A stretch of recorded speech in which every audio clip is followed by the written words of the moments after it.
give him a round of applause. Thank you. Hand over the mic to Ruth. Is Ruth around? Ruth is not around.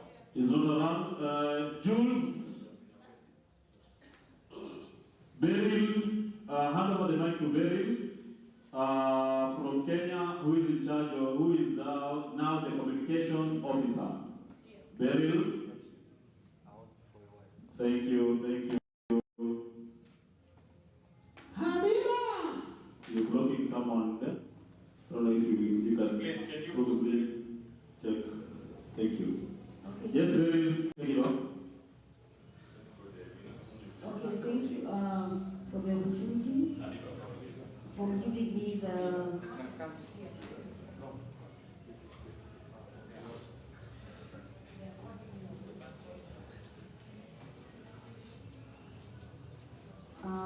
thank you very much for the opportunity, for giving me the communications docket. I know it's a very big docket ahead of me, but I know with this team and everyone, we can be able to make great communication and reach out to great people in this country. And I think for me, I would just come up with one thing for the Bufa Club. Start what we can finish, and then we finish what we started. And I think that we will be able to go far.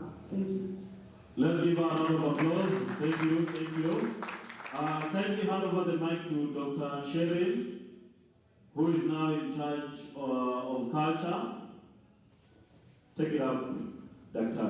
Thank you very much for this appointment and for believing in me. Culture is a big blanket with different cuts, and I just want to believe that this will not be done by just one person. Our contribution, our participation will make this happen. Thank you, thank you, thank you. Let's appreciate Daktari. Sarge, the name was supposed to be Sarge. S-E. Senje. It's Senje. Right, yeah. Senje. Pass the mic to Sarge, representing Côte d'Ivoire in matters to do with culture. Okay, I just want to thank Mr. Simon for the confidence he set up in me. I feel very proud and honored to be a member of this staff, and I can assure him that we will do our best to promote peer-free activities and vision in our country and in Africa. Thank you. Let's appreciate him. Now the mic goes to Habiba from Kenya, in charge, the current treasurer. Welcome. Thank you, all of you. Thank you to Simon and the team for the trust in me. What I would say is, BIFA is just starting. Trust is very important, even to me as a person. Personally, trust, reputation is very, very important. So I would urge all of us, now that we're starting, let's walk the talk.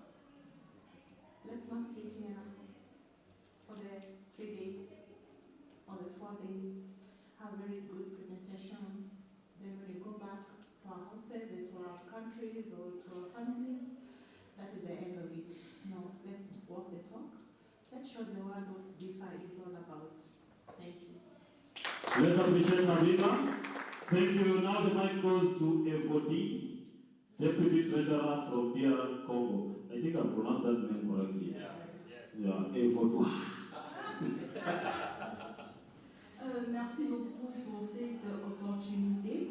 Ce qui est vrai que je n'ai pas d'expérience dans ça, mais j'ai la foi et je crois que tous ensemble, liés, nous allons réussir à implanter BIFA en Afrique, et pas seulement en Afrique, et aller même en Europe pour implanter BIFA. Je suis très heureuse. Merci pour le relevé. Thank you very much. This lady speaks French with passion. When I grow up, I want to be speaking French like you. The next, the mic goes to who? Yeah?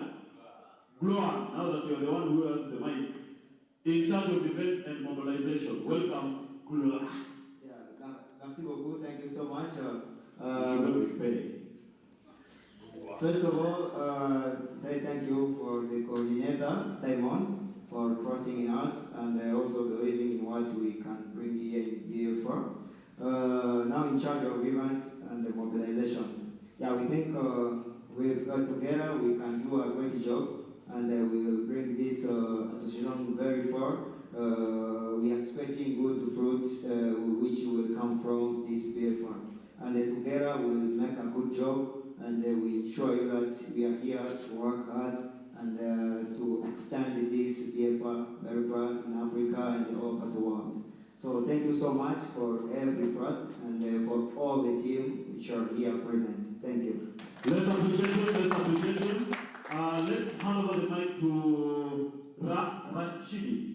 Yeah, Rashidi is still in charge of events and mobilization representing Comoros. Welcome, sir. Thank you so much. I think I will have to stand for respecting all those people because I think I'm the youngest here. Is to say I'm so excited. Wow. Thank you so much, Simon.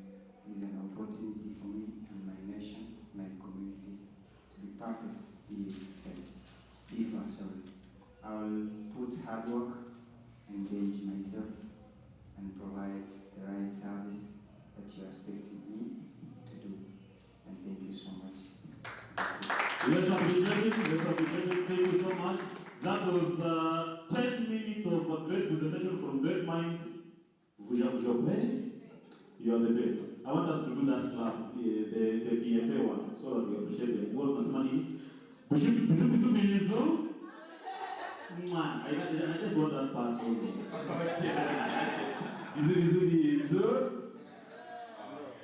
Do it better. That one. Thank you guys for your time. Thank you because you are not being chosen, but for nothing. But we know we believe to you guys, and I think Pamoja can say together we can also to bring these things for far. And I believe into you guys. So, like I've said, we shall have the meeting, our first meeting online on Monday, which we can discuss 2 or 3 things, how we can lead that greatness platform. Thank you, and again, so you can take your seats. You can clap for them, please. We appreciate them in the BFA way, very quickly. Yes. They have to take a picture. And please don't forget to exchange your numbers as well. So that, yeah. Who is taking the photo? Come take the photo of these great minds. Our friend from Côte d'Ivoire, we are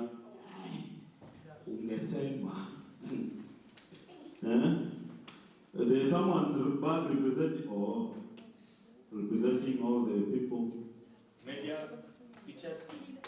Yes. Those ones who have phones, because we have a phone and phone. So if you have phone, sit down. And if you have a phone, take the picture. I believe you people, you have phones. Good. For us who have phones, we are just talking. There we go.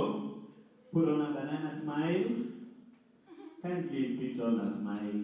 Sim smile jamani. Hata pia smile ni ngumu kutoa. Na venye Ruto ametukalia nguvu na economy. Na hataki kusmile bado. Evoli. Wow. And you smile. You people, you are too serious on this picture. There we go. You can do it better. You can sit at your own pleasure. Continue standing for at least 30 seconds only, because there's a photo we are going to take with the BFA logo behind there. So, Rashid, if you can just move this side towards your chair, yeah. So that we balance tu kidogo, make it bigger than that. Yeah, there. That's a good one. It's okay? Yes. Thank you very much.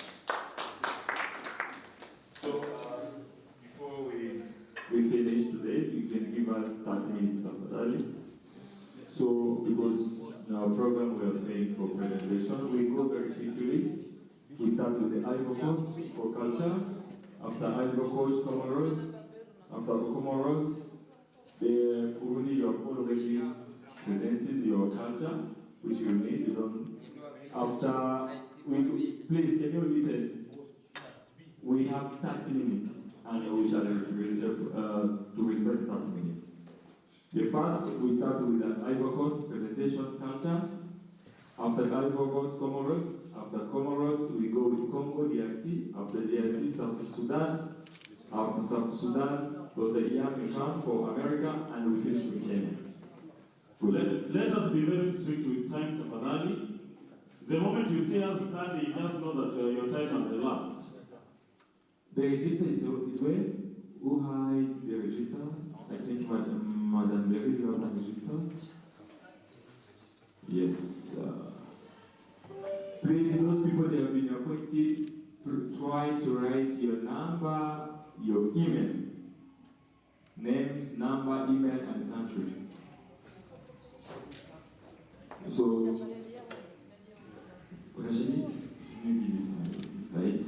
Yeah. Okay, you have 10 minutes. Yes.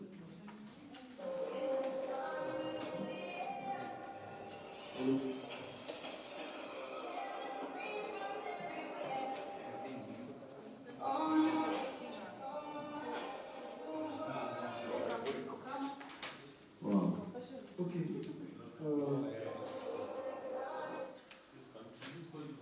They have beautiful ladies. White look like that one.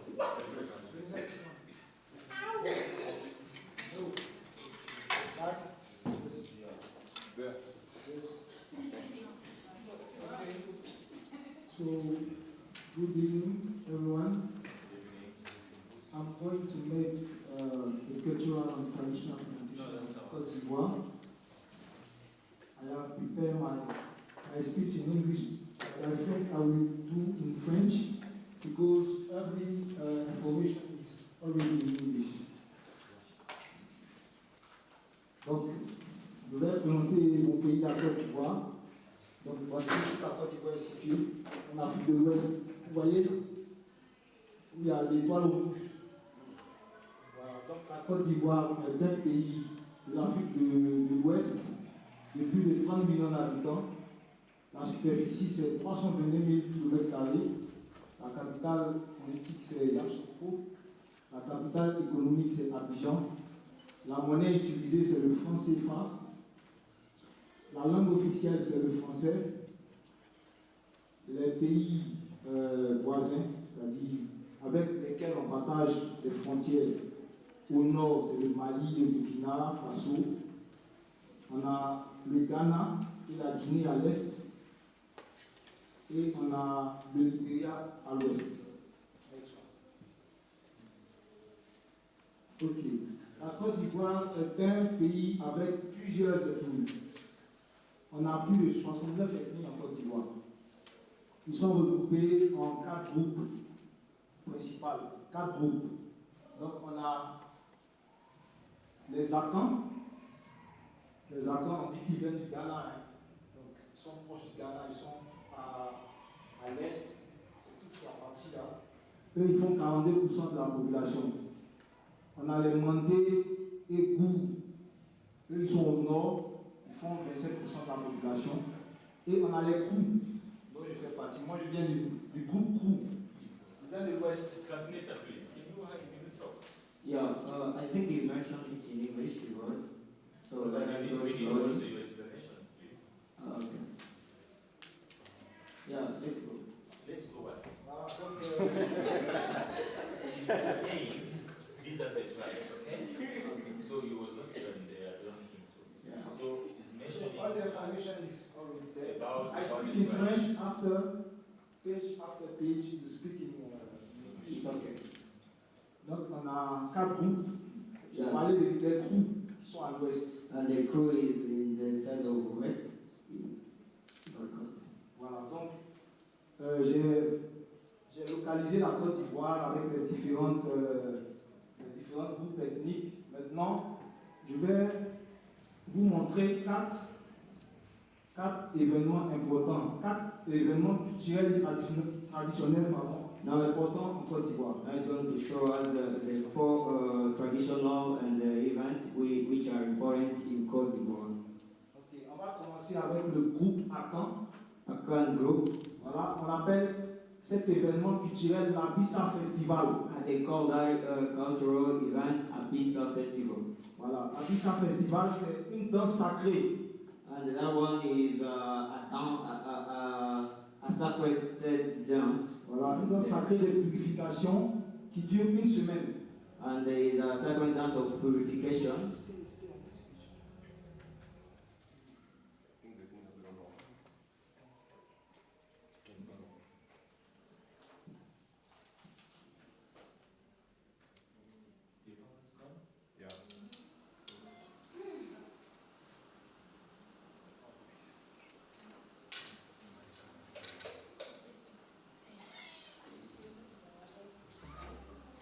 Put some music. Take it. Put some music.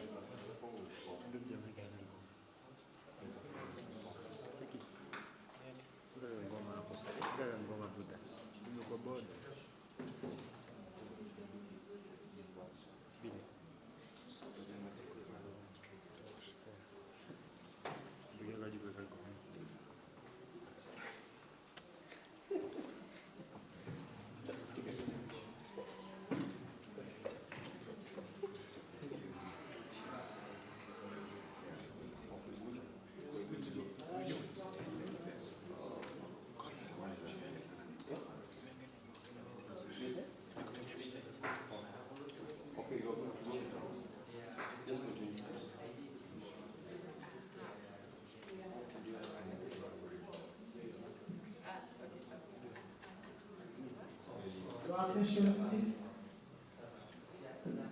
Votre attention, s'il vous plaît. Please, your attention. Pay attention.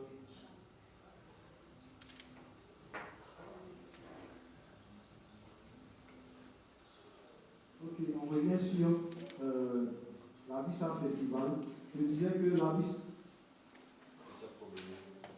l'Abissa Festival est une danse sacrée de purification qui dure une semaine.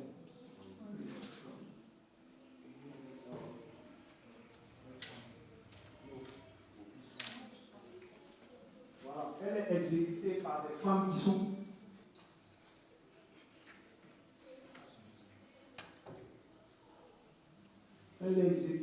femmes qui sont habillées en blanc. Another one is executed by women which are dressing white. Chez nous, on les appelle les comiens. And they call them the Konya. Voilà, ça veut dire que ce sont des sorcières. They are like witches. Voilà, des sorcières. Donc, cette danse, elle a pour but de consolider le lien entre les morts et les vivants. And it is intended to consolidate links between the living and the dead. Donc, c'est toujours l'Abissa Festival. Ici, on a, sur cette image, on a le roi et la reine mère. And in this image, we have the king and the queen. Du peuple. Le peuple qui célèbre l'Abissa, on les appelle les Nzima Kotoko. King and the queen, mother of Nzima Kotoko. Voilà. Donc, Yeah. And c'est it is le roi Côte d'Ivoire. et la reine mère. Ici, on voit le roi qui est assis sur sa chaise royale. The king is there in his chair pour ouvrir les festivités. For seeing the activity. On passe à un autre événement culturel. Ça, c'est dans le nord du pays maintenant. And this one is the northern part of Ça Côte s'appelle d'Ivoire. le poro, l'initiation du poro. We call it the Poro initiation. Voilà. Donc on a l'image des jeunes gens qui sont en train de participer au Poro. As we are seeing the young men who are participating to the Poro. Le Poro, c'est des jeunes gens qui vont rester pendant 7 jours dans une forêt sacrée. They go to a forest for 7 days. Et qui se verront enseigner les secrets culturels et traditionnels. And they teach them the cultural and all the secrets about it. Voilà, donc ici, on a la sortie du Poro après les 7 jours dans la forêt. After that 7 days in the forest, ils sont habillés dans des costumes traditionnels. they dress those traditional clothes. Il faut dire aussi que le Poro, c'est une initiation qui est composée de rituels. And the Poro initiation is composed of different punctual rituals. Voilà, donc c'est la participation au Poro qui prouve qu'ils sont maintenant matures, qu'ils sont des hommes. So by participating to those events, now they will see you are mature or not. Voilà, on a le 3e événement culturel, ça c'est chez moi à l'ouest. The third event, the third cultural event. Voilà, c'est le festival des masques, les masques sacrés. Voilà, donc Mask Festival. Ok, donc c'est le festival des masques. Il faut noter que ce n'est pas n'importe qui s'habille dans les masques, ce sont des personnes qui sont initiées. It's not everyone who can wear the mask, only the people who are initiated. Donc je vais vous montrer quelques masques chez nous. Il y a le Goli Mask. There is Goli Mask. Ça c'est dans le groupe Akan. That is in the Akan group. Ça c'est le Wanyugo Mask. Ça c'est au nord. This is the Wanyugo Mask. This one is the north. Le Zawi Mask. There is Aoli Mask à l'ouest. in the west. Voilà, je vais parler maintenant d'une cérémonie très importante qu'on appelle la libation. Now a very serious event which they call libation ceremony. Voilà, c'est une cérémonie qui est très importante qui se pratique avant toute autre cérémonie. And they practice it before the ceremonies. Voilà. C'est le fait juste de verser de l'eau ou bien de l'alcool à terre. So it's just a way that you pour in water or some alcohol down. Et de s'adresser aux ancêtres, c'est-à-dire aux morts, pour leur demander bénédiction, autorisation. And also you address to the ancestors, asking their approval, authorizations. Ok, maintenant je vais parler de la présentation touristique. Now tourist on aura une présentation sur 4 points. Il y a la présentation, le tourisme religieux, le tourisme historique, le tourisme des hôtels et des... Je vais vous montrer quelques places. There is religious tourism, historical tourism, hotels tourism, and some qu'il faut vraiment visiter en venant en Côte d'Ivoire. When you are in Côte d'Ivoire, you have to visit those places. D'accord. Maintenant, on a la basilique Notre-Dame de la Paix de Yamoussoukro. And now we have the basilica. C'est le symbole de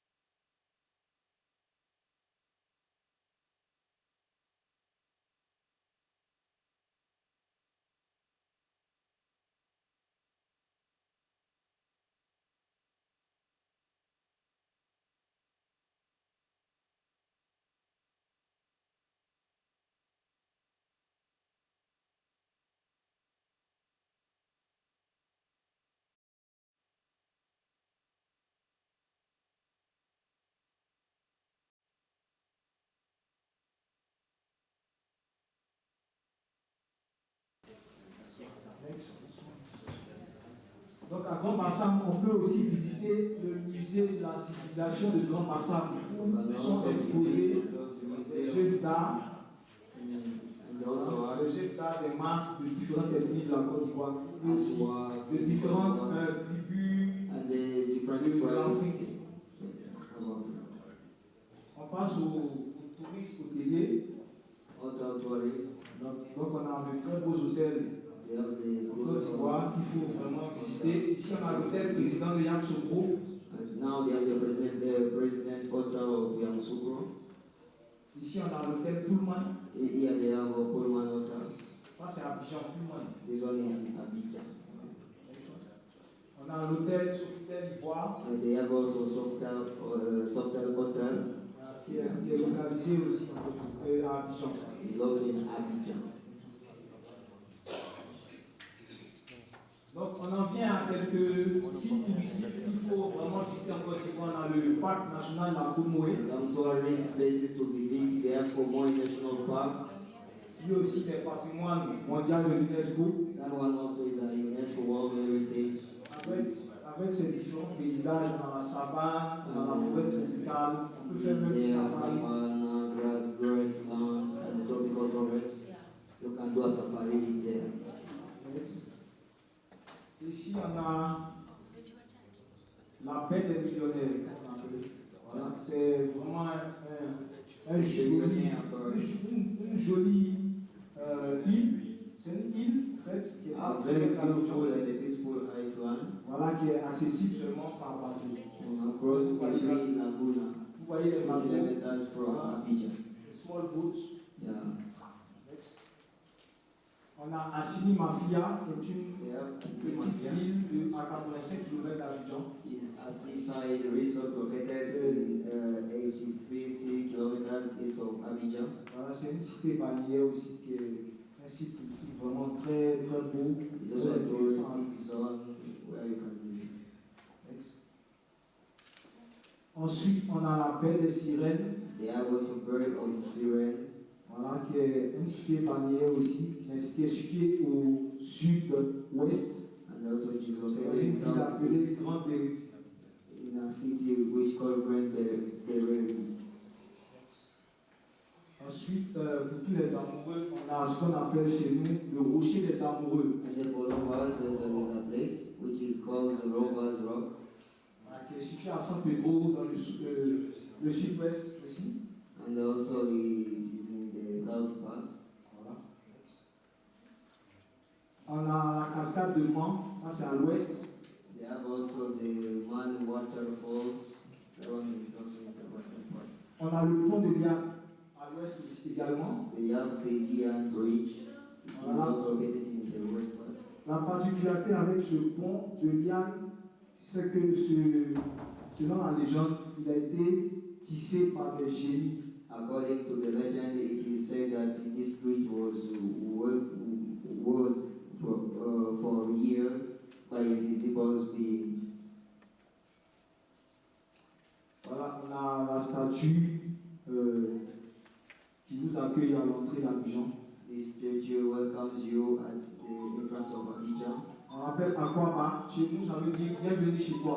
They call Akwaba and it means welcome to your home. Ici, on a le siège de la BAD à Abidjan. And here there is the headquarters of the African Development Bank in Abidjan. Et je pourrais terminer ma présentation sans parler de notre équipe nationale qui est championne d'Afrique. We can't finish his presentation without reminding you that the African football champion winning the AFCON Expo. Okay. Merci pour votre attention. Thank you for. Thank you very much. Can you clap for him?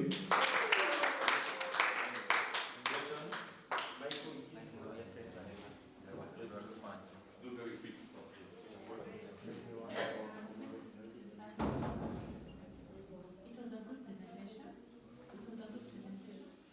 A quick one, for the sake of everyone here. I just want to understand, why did you change your, why did you actually change from Côte d'Ivoire to Ivory Coast?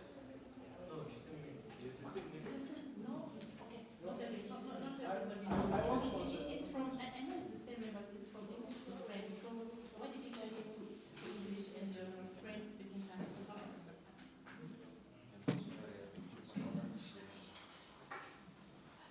Good question. I know that it is more easier for English people to say Ivory Coast than Côte d'Ivoire. But our first president, Mr. Félix Houphouët-Boigny, see, his country is called Côte d'Ivoire. So that's why we keep on calling it Côte d'Ivoire. So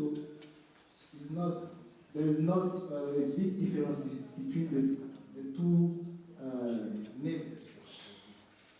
But we prefer that people call our country Côte d'Ivoire because it's not an English country, it's a French country. So I can say the Ivory Coast, that is in English, it's the same.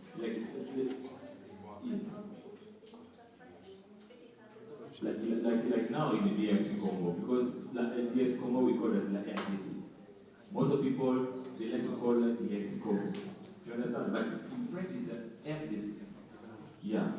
So I think it's only the change of language, English or French. Thank you. Okay, let's clap Mr. Sach. So we are going with the Comoros. Yes, can we clap for our sister from Comoros?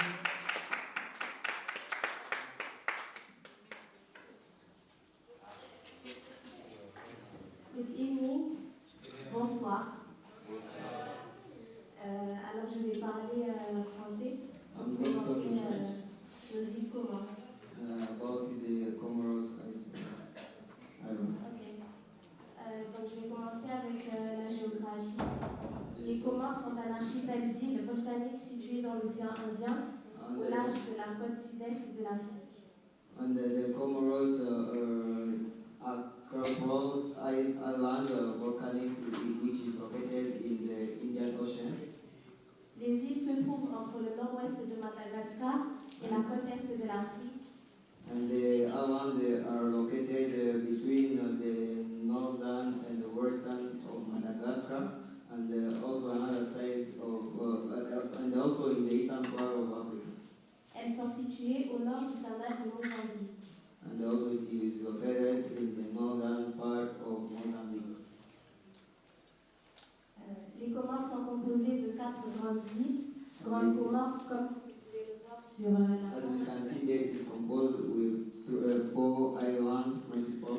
Grande Comore ou Ngazidja, Grand Comore or Ngazidja, Moélie ou Mali, Montreal or Mali, Anjouan ou Zouani, Anjouan or Nzouawani, Mayotte ou Maoré, Mayotte or Maoré.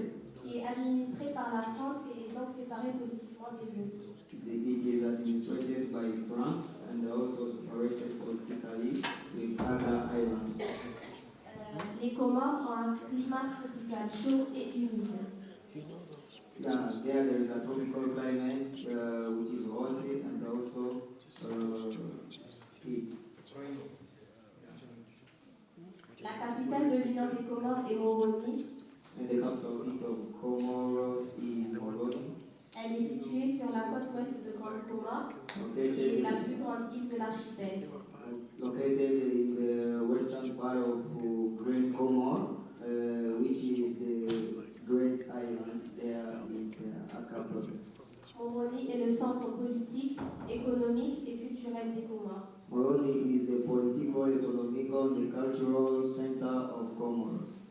Il y a 3 langues principalement parlées aux Comores. There is 3 languages, principal which is spoken in Comoros. Chikomori, français French, et arabe. and Arabic. L'économie des Comores repose principalement sur l'agriculture, And the economy of Comoros is based in agriculture, la pêche et les services. services, and also fish. Yeah. L'archipel est également une destination touristique émergente.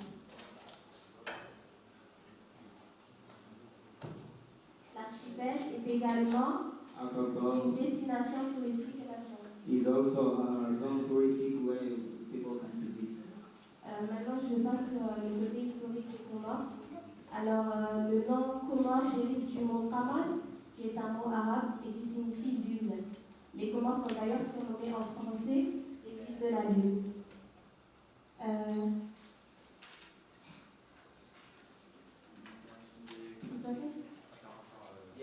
Yeah, the name Comoros is come from Arab, which is Kamar, which means moon. And the Comoros is named also in French, island, moon of island. Island of the moon. Yeah, say it. Les Comores ont proclamé leur indépendance le 6 juillet 1975. And they proclaimed their independence, it was in 6th July 1975. Le drapeau national de l'Union des Comores a été conçu en 2001 et est officiellement adopté le 23 décembre de la même année. A national flag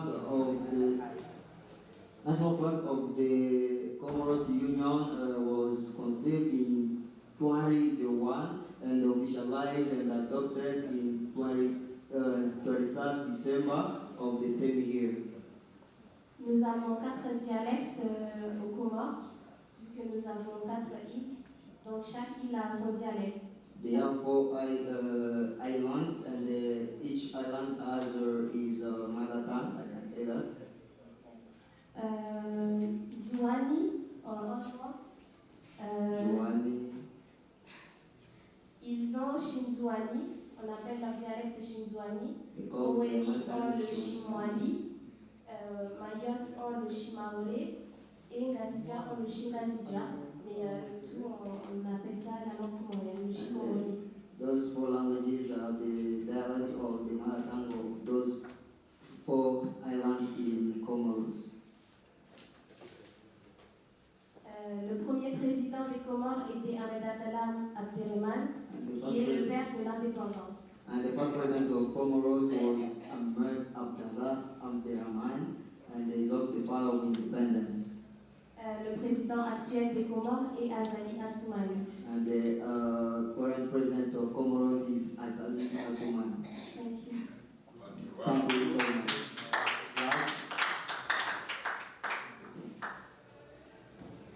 Bonsoir à tous et à tous. Good evening to everyone. Je m'appelle Shamsia.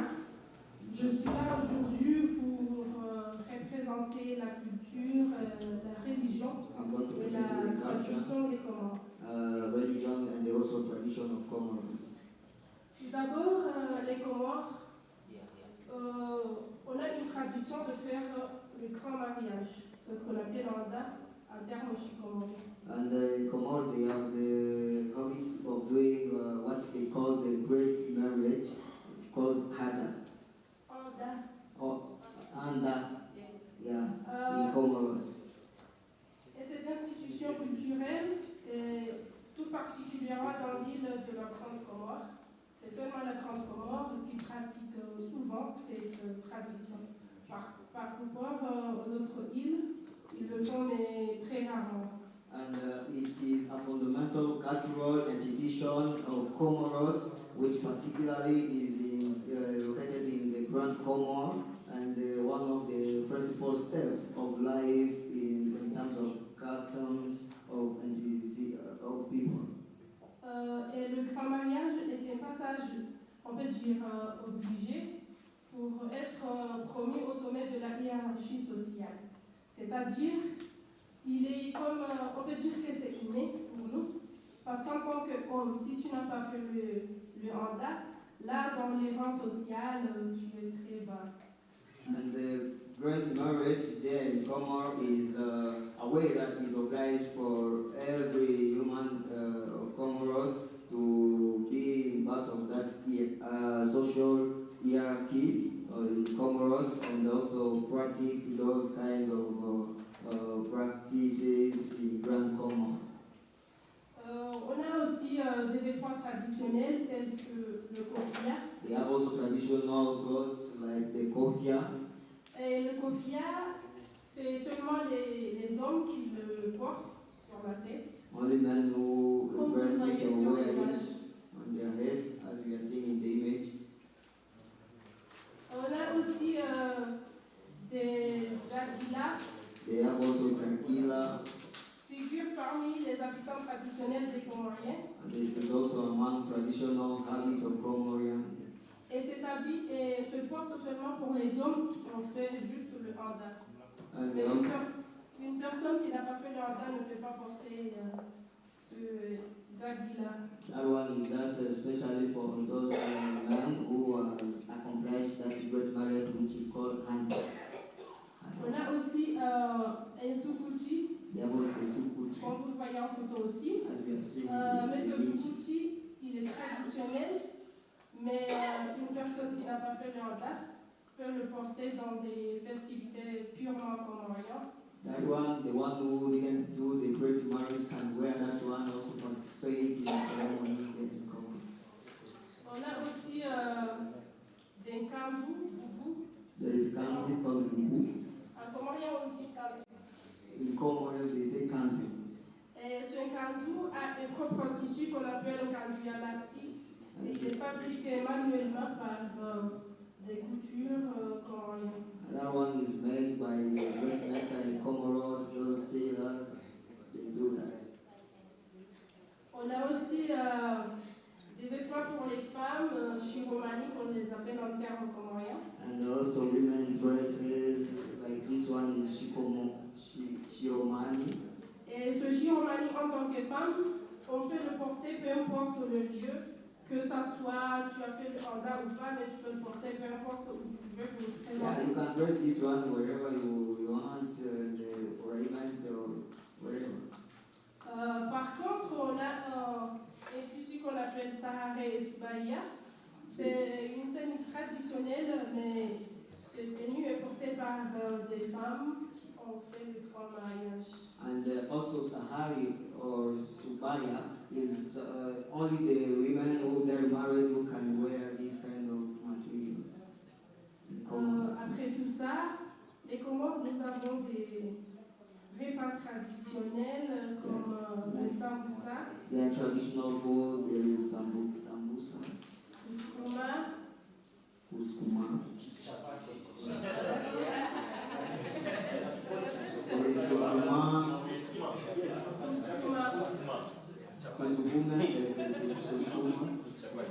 on a aussi le pilaou. Presque les pays d'Afrique le préparent. Most of the African countries know how to practice pilaou. On a aussi les feuilles de manioc à la noix de coco.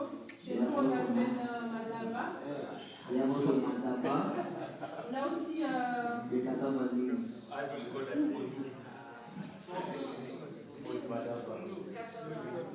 Nous avons aussi ragoût de poisson banane planté, qu'on appelle en termes de chikomori, solole. They have also solole, which is a mix of plantain and the fish. Et au Comore, nous avons aussi des danses traditionnelles que parfois ils se pratiquent en cas de mariage traditionnel. They have also traditional dance which can be practiced in a wedding.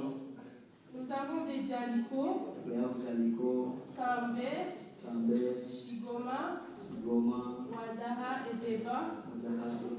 Donc ce dernier se présente par des femmes. All women who present this. Je parle au côté de la religion comorienne. Et je peux vous dire que les Comores, c'est 98%, ils sont des musulmans. 80% are Muslim. Et 2% sont des catholiques And the 2%, venant des pays basés comme Madagascar, the 2% are for Catholic who are from Madagascar hors d'autres régions. or other region close to Comoros. Avant de terminer mon propos, je passe le relais à Madame Betty qui va vous présenter d'autres parties sur notre vie. Now I invite my please.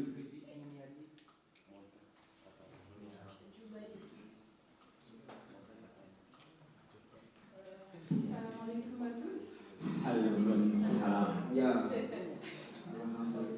Je m'appelle Jamiati. Je vais vous parler un peu du tourisme. Going to tell something about tourism. Comme vous voyez, c'est le Cartala. As we are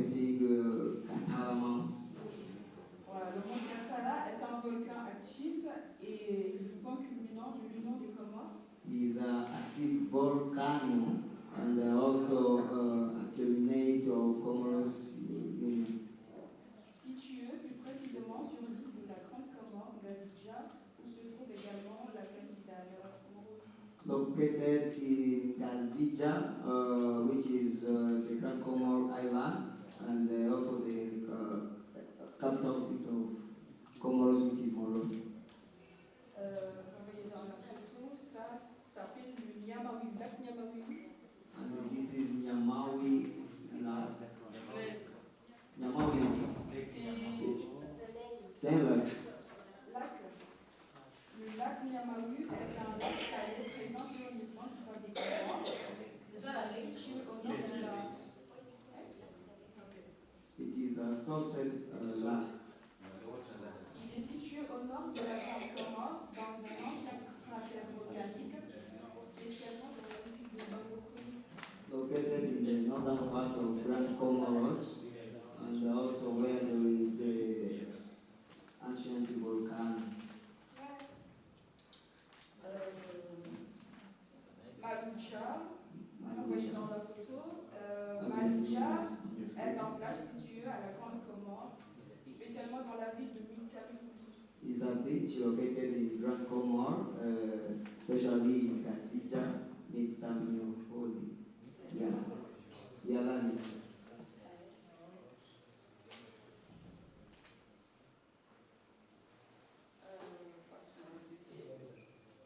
L'héritage Moroni, c'est un hôtel situé au cœur de Moroni, aux Comores, face à la plage. L'héritage Moroni propose un hébergement 3 étoiles et dispose d'une piscine extérieure, d'un jardin et d'un salon commun, et offre un séjour pratique et confortable aux voyageurs visiteurs. C'est cool. Yeah, Heritage Moroni. It is located in the center of Moroni, which is just opposite of the beach. Heritage Moroni propose we have three stars of an external swimming pool. Golden Tulip, un hôtel 4 étoiles au Comores, situé à Rajou.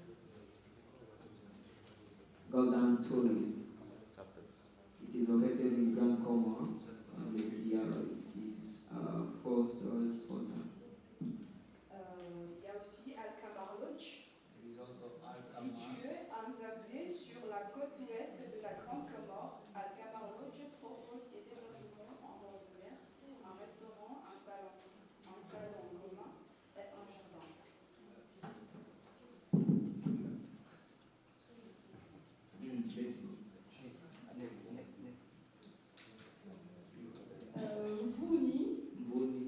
Vouni est une ville située sur l'île de la Grande Comore. Elle est située à 6,9 km de la capitale du pays. Elle est connue étant la ville universitaire car c'est là où se trouve l'université des Comores. Vouni is a city located in Grand Comore Island in Comoros, and also located in almost 6.9 kilometers from the capital of the country, which is Moroni, and also known as the universal town or city where you can go and study your university. Cette même ville Vouni est connue étant l'un des villes les plus propres des Comores. And also Vouni is known as the town which is very clean here in Comoros. Le Selakante ou Gombesa en comorien est le symbole des Comores. And the Selakante or Gombesa is a symbol of Comorian Day in Comor. Yeah. C'est aussi le nom que portent les joueurs de l'équipe de football des Comores. And that is also the team name of national team of Comoros. Yeah.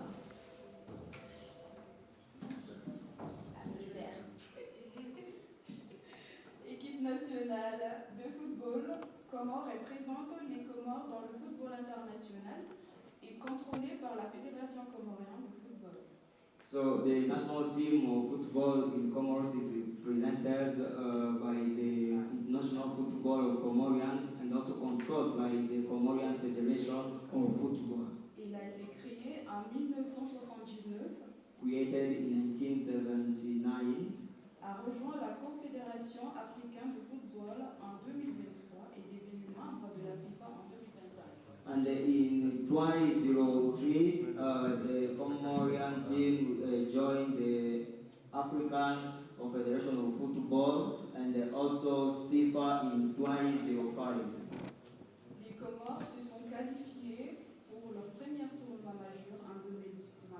They were qualified for their first competition, for the mega competition in 2021. Après que leur match nul contre le Togo leur a assuré une place à la Coupe d'Afrique des Nations en 2021. And also now the match was nil with Togo at that time that gave them the place in the cup in the AFCON of 2021. Les Comores ont participé pour la première fois à la Coupe d'Afrique des Nations lors de l'édition 2021 au Cameroun. And also it was their first time to participate in AFCON in 2021 in Cameroon. Ont battu le Ghana 3-2 lors des phases de groupe permettant aux Sud-Africains de se qualifier pour les huitièmes de finale où ils ont affronté héroïquement le Cameroun. And at that time, Comoros won against Ghana 3-2, and also they qualified in the eighth final, which they met Cameroon in that step of the match. Pays hôtes, mais ont été éliminés 2-1, rendant leur nation fière malgré tout. Eliminated against Cameroon, but proud of their nation. Merci de votre attention. Thank you for listening to me.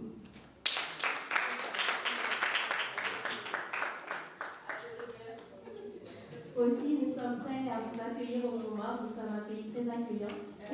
And we are ready to welcome you in Comoros because they are welcome country, and they are all welcome in Comoros.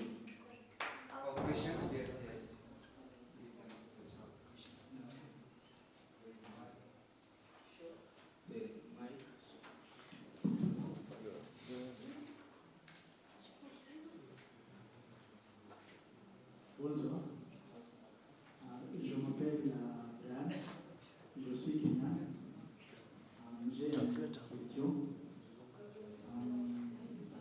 Quand visité Comoros,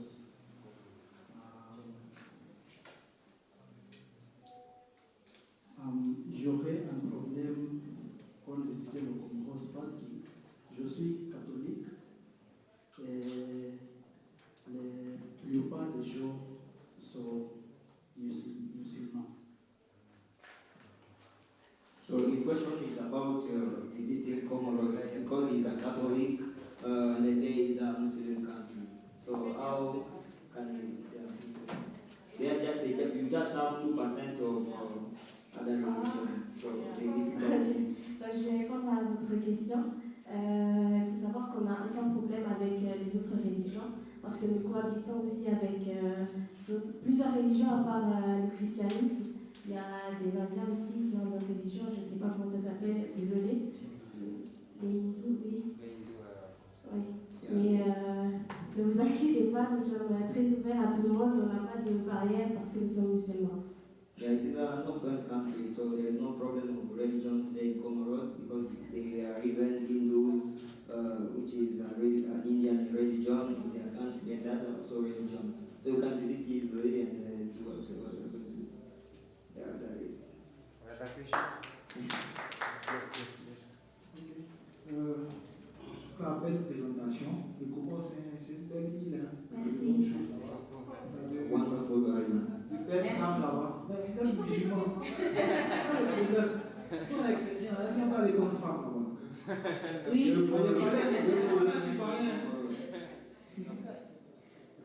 We are going to marry in Comoros. Are you going to marry in Comoros? Hey, demande d'abord si c'est possible. Is it possible in your country to marry a Comorian girl or lady? As a religion? Alors je vais répondre. Auparavant c'était un problème, c'était mal vu dans la société, mais actuellement nous avons beaucoup de Comoriens ou Comoriennes qui épousent des étrangers. So you can go and marry a Comorian lady, there's no problem because now it is allowed. Seriously. Yeah, so we are not to marry in your country ladies, we are welcome in your country. Let me ask you that because it's very interesting. No, I'm so excited to visit Comoros. Which some things I know, Comoros married themselves. I want to ask you guys, you married themselves, right? I said right now it's allowed even other countries can come to marry, right? C'est pas que c'est autorisé, mais maintenant c'est pas vraiment, on ne sommes pas enfermés parce qu'avant on était enfermés, on pouvait pas, c'était très mal vu par la société d'épouser un autre où les parents n'étaient pas d'accord, pourtant maintenant on en voit beaucoup. Dans d'autres religions c'est toujours pas permis, mais on le fait toujours. On fait ça. Ne vous stoppez pas, allez-y, tentez votre chance. That's nice. Okay, as my friend can take two. I want to answer your question. Attends, je peux rajouter un peu sur concernant le mariage. Parce que étant comorien, si tu te maries avec un chrétien, mais pour notre culture, on doit se convertir dans l'islam une fois marié avec un comorien. So you need to convert yourself if you want to marry a Comorian lady. If you are Christian, make sure you Ok, je voulais demander à propos de la dot, on fait comment? À propos de... So, no, I want you to know, please, it's a very question, it's a very sensitive. About, I'm talking about, is it dot? Dowry, yes. À propos de la dot, dowry, how much they charge people if today I can bring someone there? Yeah. Mahari. What does it mean? What is this? Je peux dire que la dot, des fois, est montant fixe. Et on discute entre famille, mari et femme, ou le père ou l'oncle de la famille, et vous négociez le prix de la dot. Mais c'est pas simple. C'est pas simple. C'est pas simple. Discuss about the dowry. Il n'y a pas de montant fixe. Il n'y a pas de montant fixe. Juste que c'est une question de négociation. It's just a question of negotiation. You negotiate and you get a land from Comoros about the dowry. Yes. Hello. Yes, I want to ask a question. I heard that your colonizer were from France, and you say 98% you are Muslim. How it is after that 98% are Muslim, yet the French people were Christian? Comment vous avez fait? Parce que la France qui vous a colonisé, c'est un pays aussi chrétien. Maintenant, comment vous êtes devenu un pays musulman, vu que votre colonie, c'est une colonie française? Alors peut-être qu'on a oublié de mentionner ça, mais avant la France, on a été... les Comores, nous sommes métis. Parce qu'il y a eu d'autres pays qui étaient venus avant. Il y avait les Bantous Swahili, et il y avait aussi les Arabes, des Belges, je crois. Donc c'est à partir de là que nous avons eu la religion musulmane. Parce qu'ils étaient là avant les Français. So she said that before even the France come to colonize that. Yeah. The French came late because the Arab was there, Belgium, and so on. Yeah, from Yemen. Yeah, you see. So the Arabic countries were there before the French colony. Okay.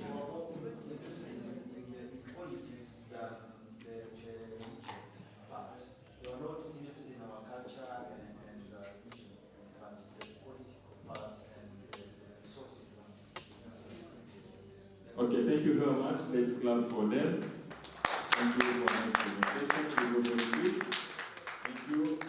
Right now, I want you guys to watch 5 minutes for presentation of Toho. They have sent their video, which is nice. I'm those people. Can you share the screen?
Congo, préparez-vous, le pays des Soudan.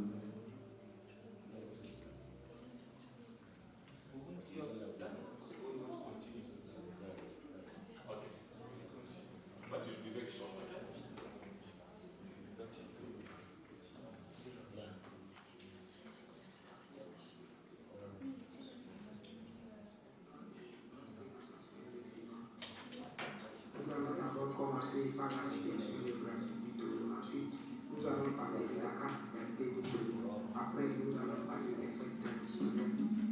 Ensuite, nous allons nous focaliser sur les patrimoines nationaux. Après, nous allons parler de la faune et de la flore du Togo. Et ensuite, nous allons terminer par les services hôteliers du Togo. Le Togo est un pays d'Afrique de l'Ouest voisin du Ghana, du Bénin et du Burkina Faso, qui dispose d'une côte sur le golfe de Guinée. Il est membre de l'Organisation des Nations Unies, de l'Union africaine et de la Communauté économique des États de l'Afrique de l'Ouest et de l'Organisation de la Conférence islamique. Focalisons-nous sur la capitale du Togo. Nous commençons d'abord par la capitale du Togo. La capitale du Togo est nommée Lomé. Le nombre d'habitants du Togo est de 7,9 millions d'habitants, soit une densité de 133 habitants par kilomètre carré. Le Togo couvre une superficie de ca 6 785 km², s'étirant sur environ 700 km du nord au sud, avec une largeur excédant 160 km. Les langues parlées au Togo sont le français, l'église de Tabier et le Wati. La monnaie du Togo est le franc CFA. Sur le territoire togolais, il souffle deux grands vents, l'harmattan et la mousson, qui se succèdent au fil du temps. Alors, parlons des fêtes traditionnelles du Togo. Dans la région maritime, nous pouvons parler de la fête des Fessochons. Elle marque l'installation des peuples du Ghana, des lacs au XVIIe siècle, en 1666. C'est la fête de la prise de la pierre sacrée, ou Fessochon, qui marque le début de l'année chez les Trinitaires. Elle se déroule en septembre à Guédi. Toujours dans la même région, nous allons parler de la fête Aliza. C'est la fête des moissons dans le Zion, ou la fête des animaux pour les natifs de la région. Elle est célébrée chaque année quartier. Ensuite, nous allons parler de Adino Cousin, toujours dans la même réunion. C'est la fête des moissons dans la préfecture de Vaud. Elle est fêtée sous le signe du remerciement au Dieu de la terre en septembre à Vaughan. Nous remontons un tout petit peu dans la région des plateaux.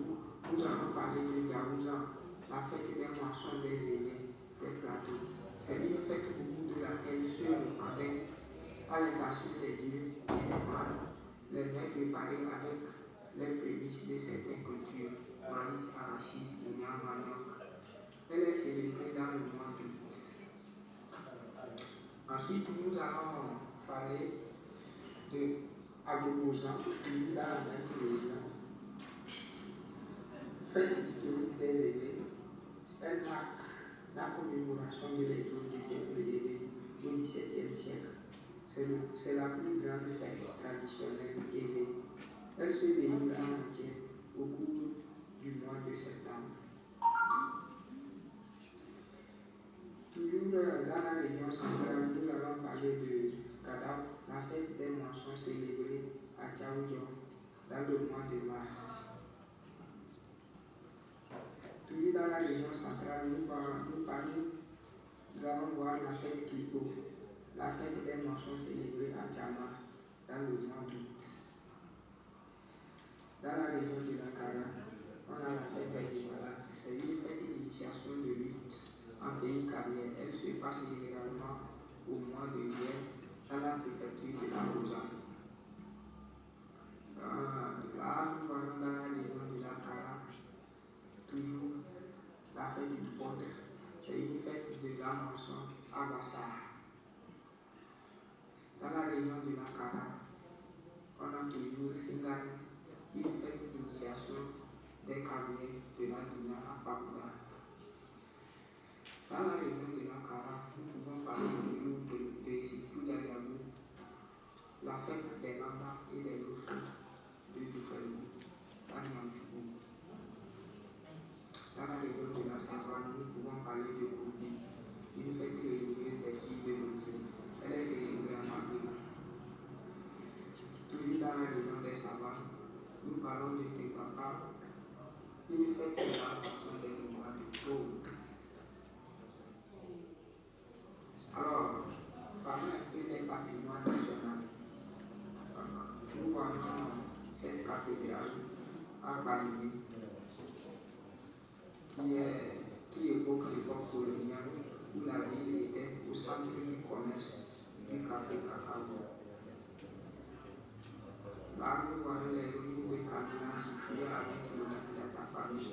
Kamina est aussi de l'ancienne base militaire allemande. Il subsiste à son côté quelques bâtiments et vestiges de la période coloniale allemande. Les principaux se suivent. Alors, parlons un peu de la faune et la flore du Togo. Donc, nous pouvons voir la réserve de faune de Salakara, dans lesquelles on a plusieurs espèces telles que les. Nous pouvons aussi voir l'hôtel de la résidence Madiba, situé à Lomé, à Ville. Nous arrêtons ici et nous vous remercions de votre attention. Please, can you clap for Togo? They wanted to be with us, but because of the network on that side, they have a problem with connection. So that's why they have sent the presentation through the video. So right now we need to welcome DRC Congo. So you need to know about DRC culture. Mr. Gustav, you need to do very fast, yeah? Thank you.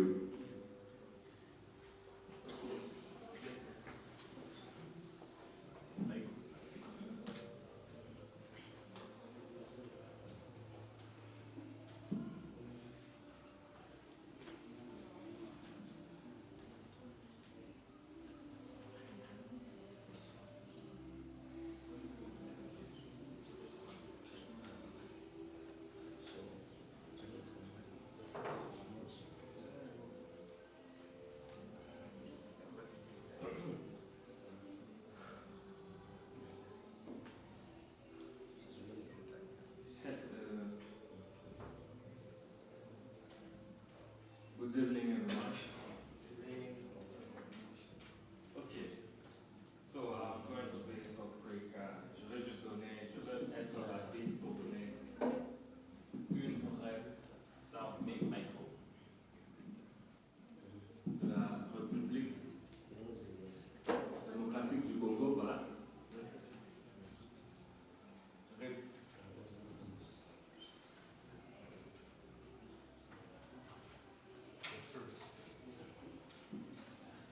République démocratique du Congo. Il y a Congo-Brazzaville et ce qu'on appelle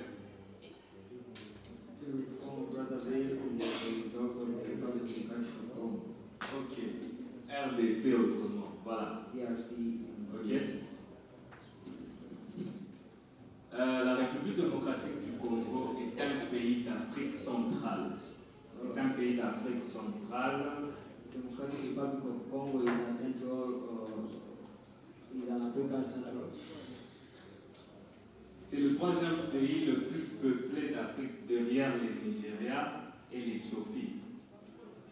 Yeah, it is also the country which has the most people after Algeria, Nigeria, now it is DRC Congo. Ainsi que le pays francophone le plus peuplé. And also the francophone countries which is also which has also main population.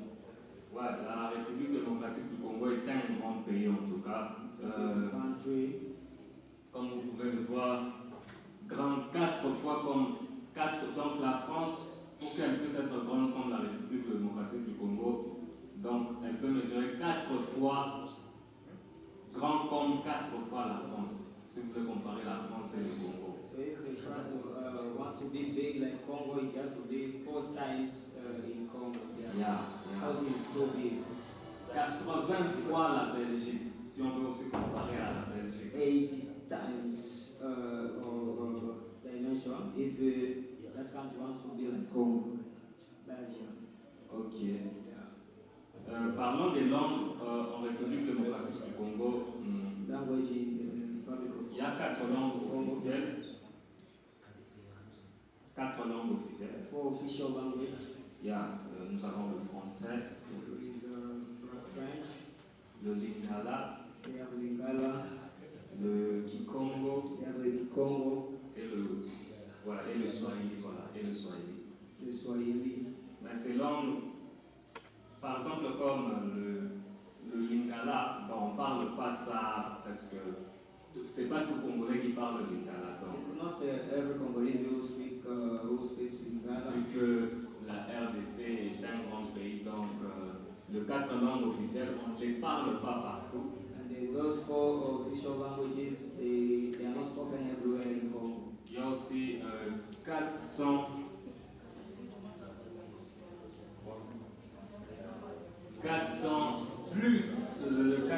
plus ou moins 450 autres langues en RDC. And there are also more than 425 languages which is spoken in Congo. Mais le 4 ici, ce sont les langues officielles. The 4 languages are the official languages. Parlons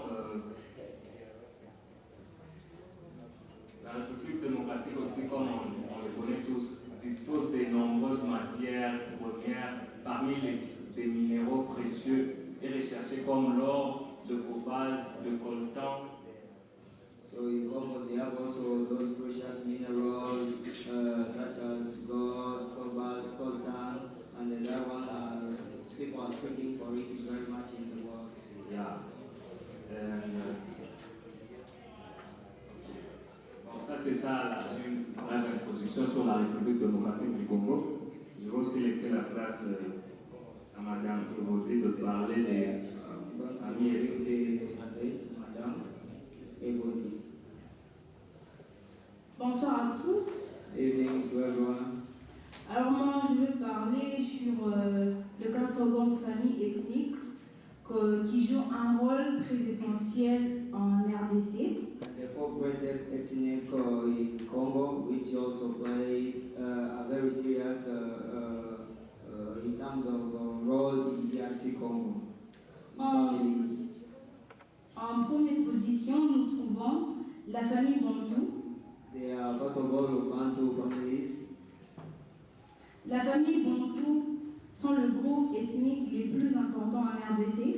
The Bantu family are the ethnic in DRC Congo, is also important in DRC Congo. Représentant une grande partie de la population. And also represent a big part of population. Ils ont une culture riche de langues. They have a rich culture. Variée, bien sûr. And it is also varied. Et des traditions uniques. And they have also unique traditions. La famille Bantou est connue pour sa musique. And they are also known for their music. Ses danses. Their dances. Ses croyances spirituelles et en art. Their spiritual beliefs and also in art. En deuxième position, nous trouvons la famille Congo. And also in the second position, there is Congo families. Les Congos sont originaires de la région du Bas-Congo. They are originally in the part of Congo which is called Bas-Congo. Et ont une histoire ancienne et complexe. They have an ancient history and also it is so complex. Leur culture est imprégnée de spiritualité. And their culture is spiritual impregnated. I can say it like that. Des rites, des passages et des pratiques artistiques. Yeah, they have also some variety in their artistical plans. Alors, la langue Kikongo est largement parlée dans ces groupes Congo. And the Congo languages is mostly spoken in that part. Et en troisième position, nous trouvons la famille Luba. And in that position, there is Luba families. Les Lubas sont concentrés dans la région du Katanga et sont réputés pour leur système politique sophistiqué et leur art. They are concentrated or located in the region of Katanga, which is called Katanga, and they are also well reputed by their sophisticated political system. Ils ont une hiérarchie sociale bien définie et une transition orale riche. They have a social hierarchy which is very defined and also a rich oral transition. La langue Luba est importante dans cette famille. And the Luba language is important in that family. Et en quatrième position, nous trouvons la famille Magbetu. And in the fourth position, there is Magbetu families. Les Magbetu vivent principalement dans la région des Lituri. So these population are living in the region which is called Lituri. Ils sont connus pour leur art, leur coiffure élaborée et leurs pratiques culturelles distinctes. They are known by their art, their styles of dressing hair, and also the way they are elaborating and the practices and those distinct cultures. La langue Magbetu est parlée par ces groupes. And the Magbetu language is spoken by those people. Alors, ces familles ethniques contribuent à la diversité culturelle et à la richesse de la RDC. And it is contributing also for the wealth of DRC Congo and of the diversity of the Democratic Republic of Congo. Chacune apporte ses propres coutumes, langues et traditions. They bring their cultures, traditions, and the languages. Je vous remercie. Thank you so much.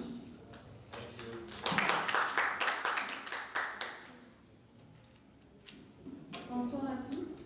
Je voulais augmenter quelque chose sur ce que la dame a dit. Elle a oublié de mentionner les religions qu'on trouve en République démocratique du Congo. She forgot the religions which are in the DRC Congo. Dans notre pays, nous avons presque toutes les religions. And the DRC Congo, they have almost every religion there. Nous avons les catholiques, They have Catholic churches, les protestants, Protestants, les musulmans there is also Muslims, et les kibalistes. and also Hebrewists. Bon, nous n'allons pas entrer en détail parce que les gens films. I'm not going in details because of time. Nous allons aussi présenter notre tenue traditionnelle. Vous allez nous excuser parce que nous n'avons pas téléchargé, mais nous allons juste parler Notre tenue traditionnelle, c'est le baguette. And the Congolese dress or clothes is the kitenge. Et en chaque mariage, lorsqu'il y a mariage, And in every wedding, la femme est obligée de porter le ban ou une tenue en panier. in traditional wedding or marriage in Congo, the lady must dress or wear that kitenge. Yeah, thank you. Voilà. Can you come from now? Bonsoir à tous. Bonsoir. Ils vont parler encore de la nourriture au Congo. I want also to mention something also about the culture in Congo. Nous avons plusieurs groupes ethniques. On a environ 400 tribus. Et ce qui fait qu'on a plusieurs nourritures dans chaque tribu. Mais on va citer juste un peu sur nos nourritures, ce que nous mangeons au Congo. They have almost 400 tribes, and they know the food of those tribes. What is Cassavaris? Nous avons, en fait, dans d'autres tribus aussi au Congo, il y a des gens qui mangent le singe. And in some tribes in Congo, there are people who are eating monkeys. Il y a des gens qui mangent le singe. Et il y a aussi d'autres qui mangent le chien. Il y a aussi les chats, oui. Oui, il y a aussi des chats. Et nous avons aussi notre accompagnement que nous aimons manger beaucoup plus avec nos nourritures. Il y a le fenouil et le manioc. Le foufou, je ne sais pas comment. Il y a les foufous, nous avons le banane plantain, nous avons comment encore, nous avons le maquin, parce que ça on appelle banane plantain, nous avons le riz, nous avons les malemba, il y a plusieurs They have many kind of food in Congo. Il y a plusieurs accompagnements et la nourriture que nous mangeons au Congo Kinshasa. Donc, c'est ce que nous voulons dire ce soir. Merci. Thank you so much. Ok, merci beaucoup. Thank you. Okay, before you ask a question, they have forget to mention Rumba dances because Congolese has been known in the world through Rumba. If you go to right now, our Rumba has been accepted with the UNESCO program. If you go to the UNESCO website, you can see part of the traditional or diversity for culture. You see our Rumba, which people they enjoy every day. We have like Madilu System, Kofi Olomide, Fali Ipupa, Inosbi.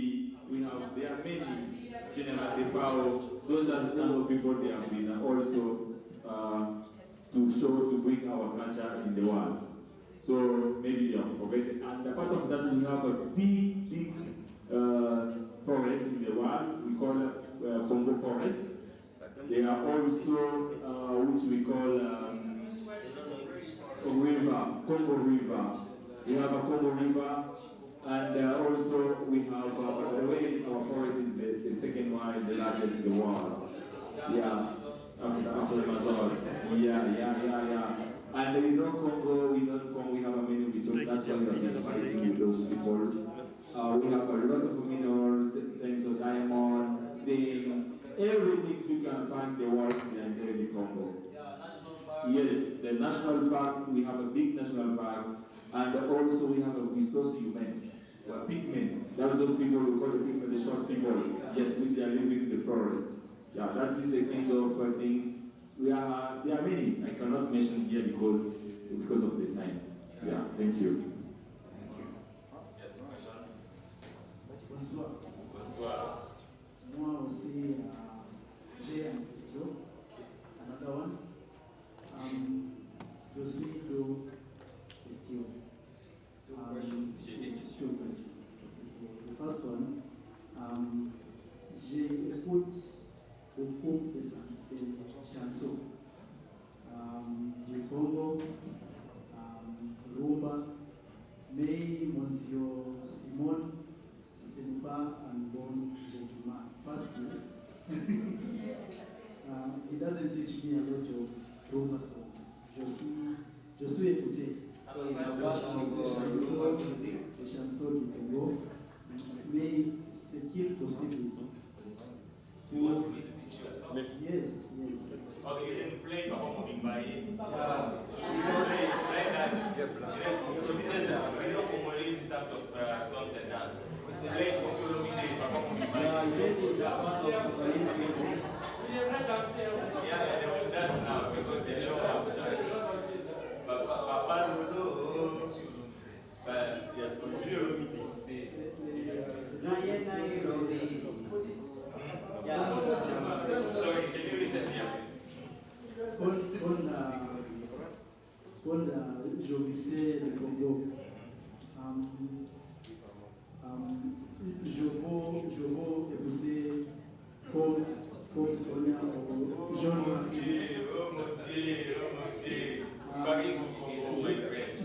Je fais le. What is the process? Ah, let me tell you. So it's just very fast, my friend.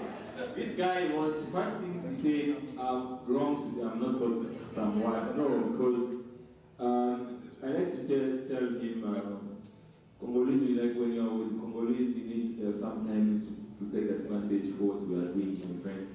So, in terms of Rumba, don't worry. Right now I will teach you some words, and because I know you like those kind of music you like in Congo right now, we call that for Waze, those are old people. Right now, if you go to Congo, we have the generation of Kalibupa and Ferrigola. So, which are the people they call Warrior and Goloa. So, about process to get a married, to get a Congolese woman is very easy. Congolese, they are very faithful ladies. I'm telling you the truth. Congolese, if a man is cheating, if you are cheating, the lady cannot know. But they will, when she notice that you are cheating, she will quit the marriage and go. But if the family they go to convince her, she will come back. That is the good thing. And the Congolese ladies, they are very respectful ladies. A man can beat her, can even insult her. She will be there, humble. Even he can stay in that marriage. So, and also, that is a feeling with the honesty. And something is also, Congolese ladies, they like to take care of a man. So, they like when a man, before he's going somewhere, he needs to make sure if that man is okay. They like to take care of in terms of clothes, in terms of food, in terms of, he can see you, he can make sure if everything is okay. That's why we say in Congo, if you see a man in good health, it means behind her is a great woman. So, they defend now the tribes. Like in my tribes, you cannot do that. But my grandfather, because we, as Congolese, we took things from our families. If your grandfather was had many wives, you also get. If your mom was had many husbands, also you get. But now there are some tribes like Swahili people. For them, they don't care. Because Swahili is like Kenyan people. They don't care. We have also Baluba, also. But we have in Congo a tribe who likes to get Congolese people. We like kids. That is the good things. We like kids. We like families, like Luo Luyas. We like to keep our families to be under we are Christians. That is the good things I like with Congolese. Enjoy with Congolese, but the ladies of Congolese, you can, they don't allow nonsense in terms of if a man is bringing a ladies every time, he will tell you, okay, I'm tired, but let me go back to our place. Yeah, if you don't, no problem. Yeah, but in terms of jealousies, there are some tribes, they don't like sharing. They don't like if they see you, but not killing like here. I have some tribes, they like to kill men, even they like to chop some sex of men. Yeah. I cannot say please. I cannot say, but maybe when people will present something here, we'll know about it. Yes, I was even in my first time to add some things. Why you can afford to kill a man because he has gone outside. That is not good. How can you chop? You can remove. You can remove that things give kids. You can remove because of jealous. No. As the Congo we like to share. No, that is not good. Share. If you, God said, you need to share. You to work in a mother. Thank you. Thank you very much. Can you clap for me? Wonderful. So, before we finish, I think we have to South Sudan. We play Papa Mobimai after the last one we have done. Let's go with the South Sudan. We need to know our friend from the lake. Is it the lake? Yes. Yeah, thank you. Can you clap for our friend?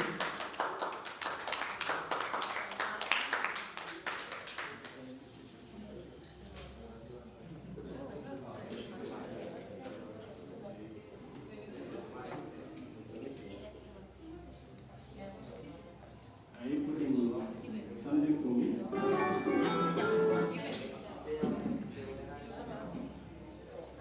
Please, we are trying to know the teaching charter about the tribe. Please, let's finish our presentation, then we'll go.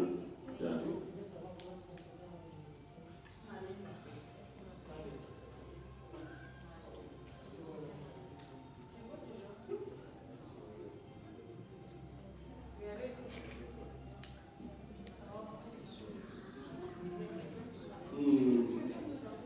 As you are thinking, let me narrate a small story about South Sudan as you put the video. Yeah, good evening. Yeah, actually, as you heard from me earlier on, my name is Dave. I'm from South Sudan. South Sudan is Can you go ahead and they will play for this one? Yeah, South Sudan is the youngest nation in Africa. We were declared as a republic in 2009 before it was called Sudan. But we had a war with Sudan for Bashir for 21 years. After we reached to the level we don't understand each other because of the resources, we divide the country into two. So we are actually the youngest nation in Africa.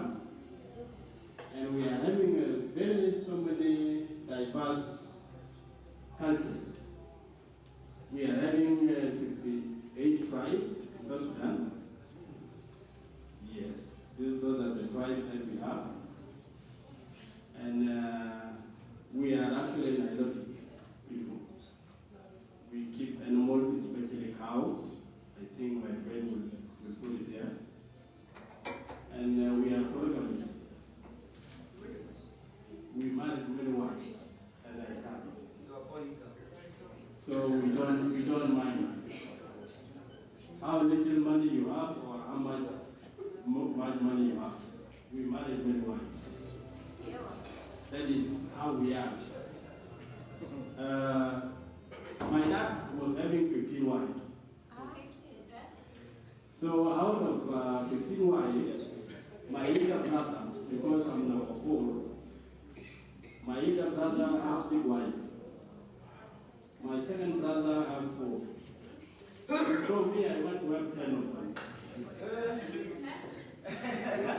and then the grantee. I don't want to talk about it. That is the grantee, that's the culture. And the third wife, to me, is a Kenyan Ethiopian. Oh. You have a Kenyan lady? Third wife. That wife?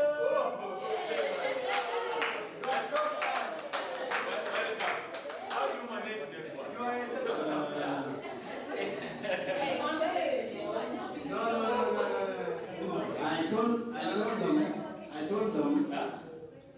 I don't go as per your culture. I go as per my culture. And God said, you don't know the reason why I put a stomach in front of your eyes. There is a reason for that.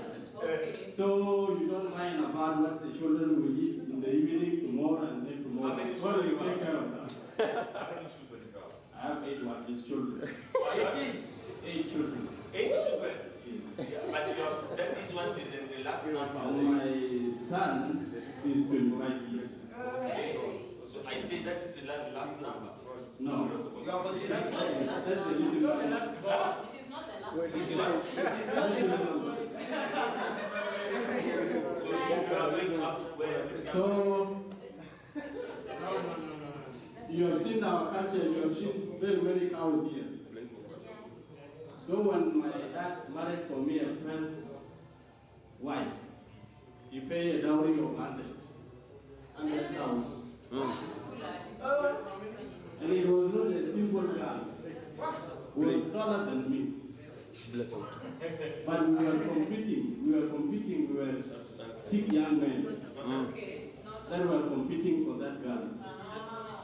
But so many young men, the one paid 200, the other one 150, the other one 120. But people went back to the background of the people, of the clan. You know, sometimes in the clan, these people are weak doctors, these people are thieves, these people, they don't accommodate people, visitors. So people went back to the ground and asked about the background of the people. So my dad was a sultan. So he's managing the whole clan. He has no bad motives. So I was given a gun.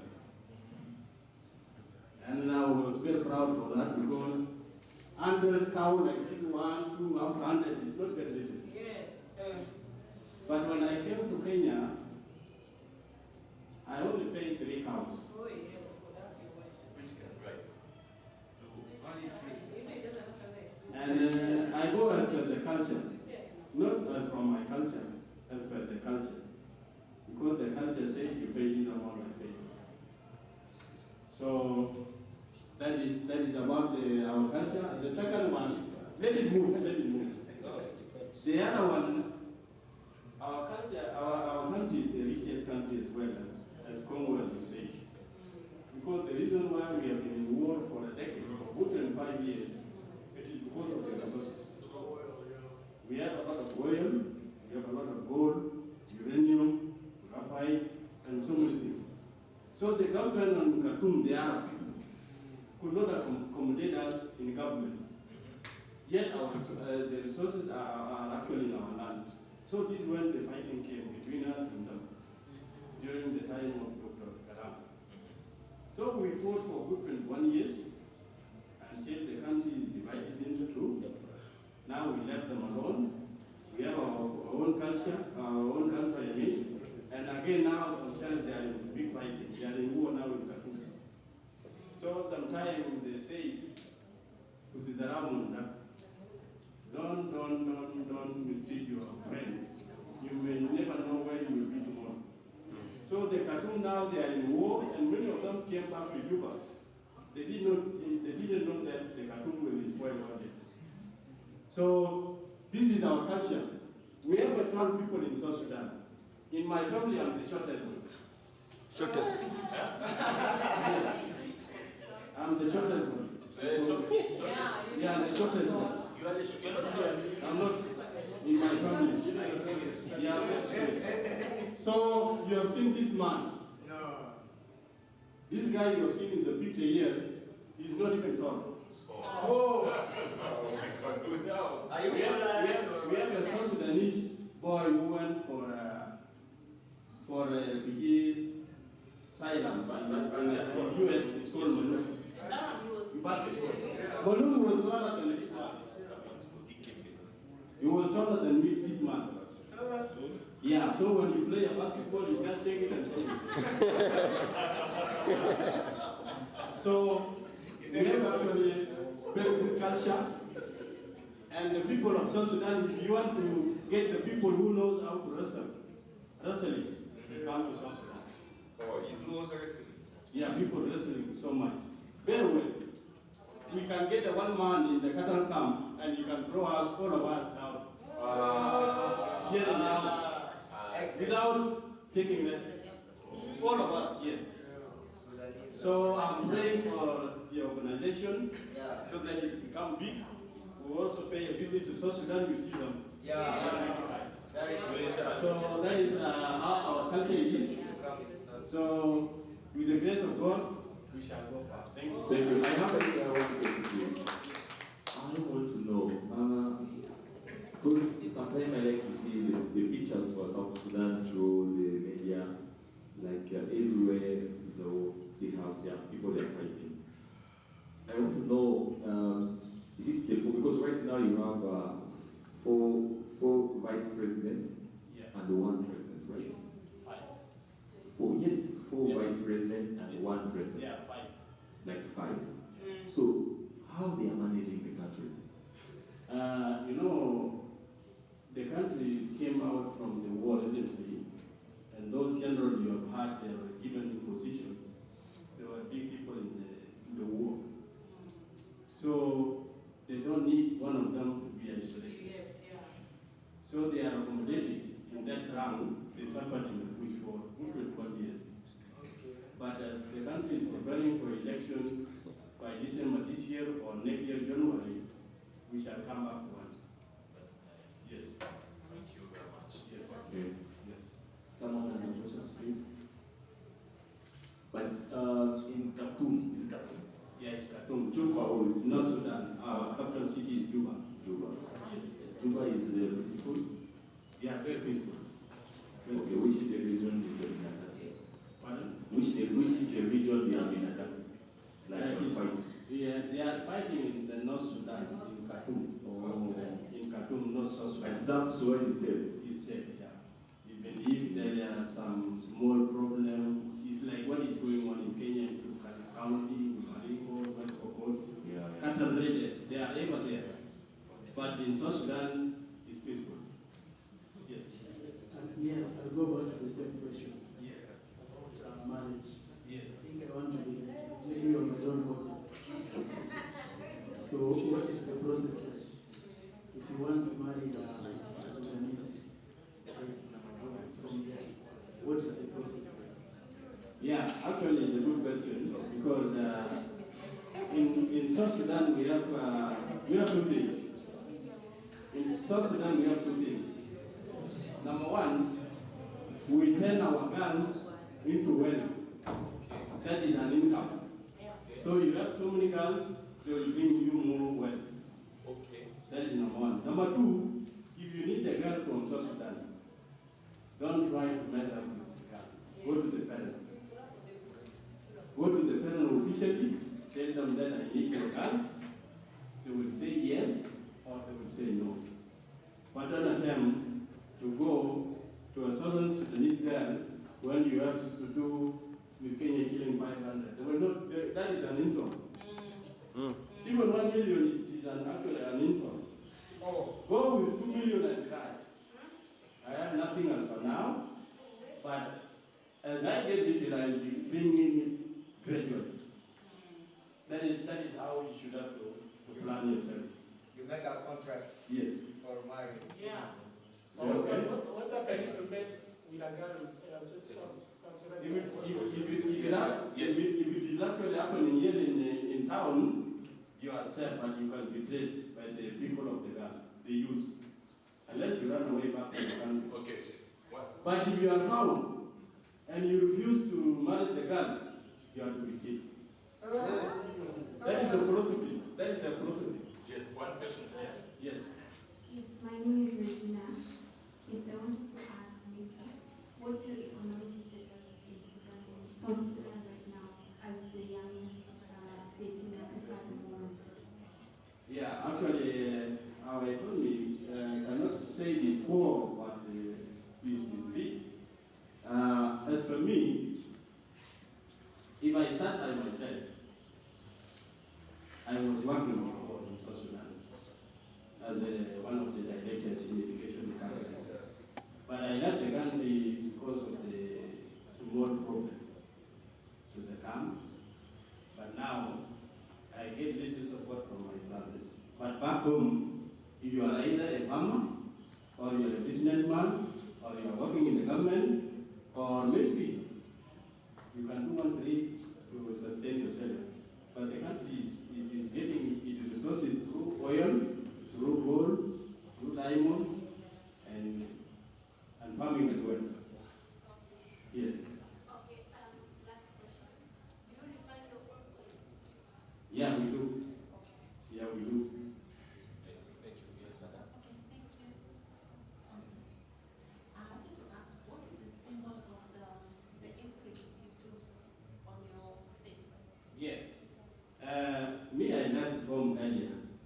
That's why we don't get this card in my pocket. I left home in 1988 to the bush. I was a military man. I've been in the military for good 17 years with Gara until he died. So when you see me like this, I'm 61 years. Yeah. You are? 61 years. We are done. What? Yeah. So I left home earlier to the bush, and the reason why I did not follow the culture is because I was taken by the government to be a soldier. But I undergone one culture norms. They remove my lower teeth. I don't have them. So you can be either go through initiation, remove your lower teeth, or they cut your post head, and that is compulsory. Yeah, for the woman now is a decoration, is a passion. For you to be seen by the son of so and so and so, you should have to go through that process. We shall learn more. We shall learn more. Very complex. Yes. Yes. You ask question? Yes. Yes. I just wanted to know, now that you're in the Kenyan community, you have been released completely from the Kakuma camp? Yes. Okay. Yes. Yes. So, before we finish, I want to know two questions, maybe short. Because I had such a story in your country. If you give pregnant a lady and you run away, you go, and there are some things you can't do, which kind of. So the man will become very paralyzed. You cannot be strong. And the second one, because we know Sudanese, South Sudanese, only raw the color they are black. There are also colors and some tribes which they are not black like you guys. Yeah, actually about the guy who pregnant the lady and ran away. Our witchcraft in South Sudan is very, very little. So that one is not there. So the only thing they can do, if you mess up with the gun and the son run away, the people of the daughter will come to your parent. They will come to your parent. They will say, are you ready to marry my daughter or not? If not, bring the compensation of your son is wearing our gas. Then that compensation will not be less than 15 cows. Yeah, that is number one. Number two, about the people you have seen them and your color. We have Bantus in South Sudan. We have Bantus, but the black people you have seen here, we are Nilot.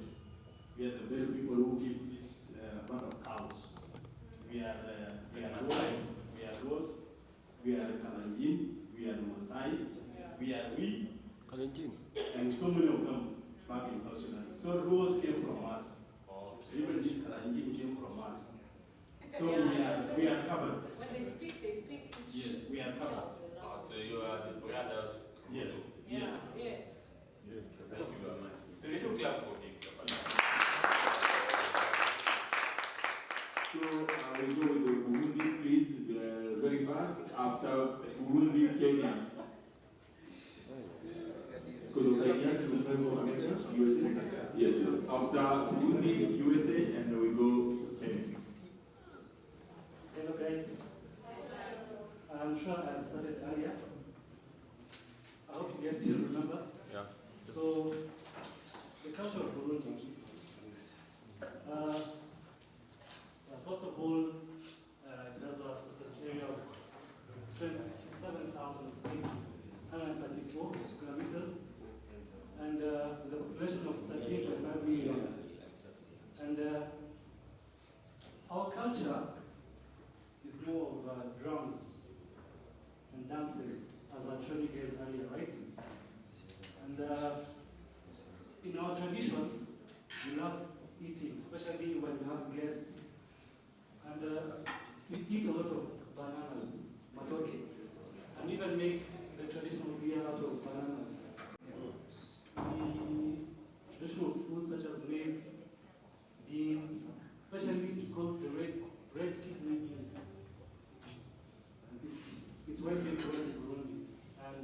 coffee, we have tea, we have, actually our soil is very rich. Anything can grow in Burundi. We have sweet potatoes, and we even have red bananas that look like red. Anybody has ever seen a banana that looks like red? Yeah. Very few, right? They're found in Burundi. And in Burundi, before the colonials, we had our own god, which was called Imana. And in our culture, we tend to call people, our names are from the word God in it. Anybody who has ever been to Colombia, I'm sure, in every name there's an M-A-N-A, Mana. It's Imana, Ndikumana, it's Imana. So we are a religious population, I would say. And it is very significant because everything that we do, especially all events, there must be a prayer. And we have national park like Kibira, which can be confused with the slum Kibra. Yeah, but it's called Kibira. And actually, this forest. Huh? These forests have been there ever since the earth was found. But actually, this national park extends to Congo, Eastern Congo. It's a very huge forest that can be had in Africa. And our national park called Ruvu, a national reserve called Rusizi. Yeah. And in Burundi, we have realized the fact that the River Nile extends to Burundi, even though the source is found in Uganda, in the north. So, yeah. And it's said that in Burundi, we have the freshest water. It comes from the mountain. You can drink it. It's very fresh. It's actually very fresh and good. So, I don't know if you guys saw the drums.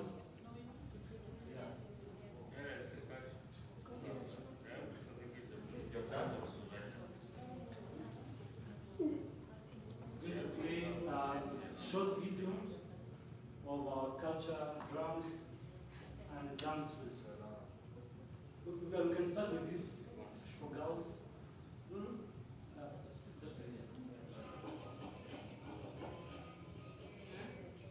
And this is how ladies dress. These are traditional dresses for Burundi. It's also similar in the Rwandese. So if you are able to see Rwandese dressing like that, it's very normal.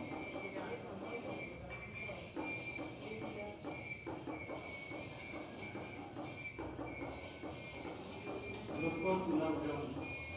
I want to know about marriage.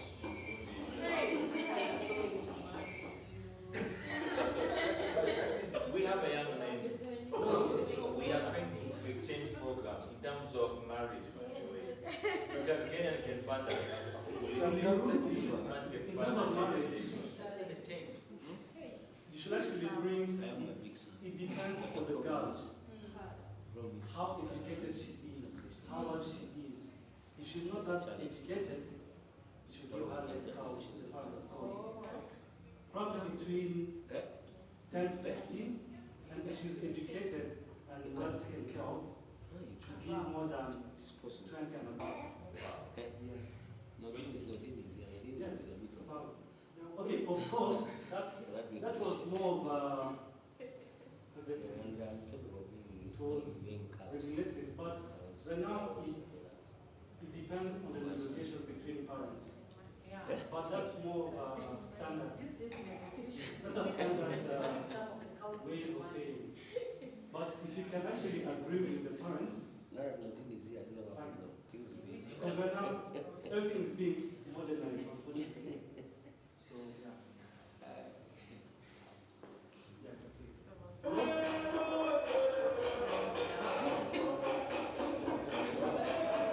So,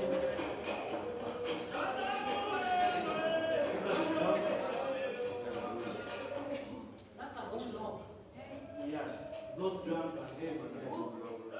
So, and they can only be played by men. A lady should never be seen touching it. Because, yeah, the picture of that. Okay. Of course, you can touch it as a tourist and see, but yeah, don't play string as a woman. And in fact, as a tourist, Kenyans and others, as a lady, don't go play them. They look at you weirdly. They're like, this lady is, what's wrong with her? Yeah. Yes. For men. And mostly, let's say for such events, women will tend to dance according to the drum's beats. Yeah.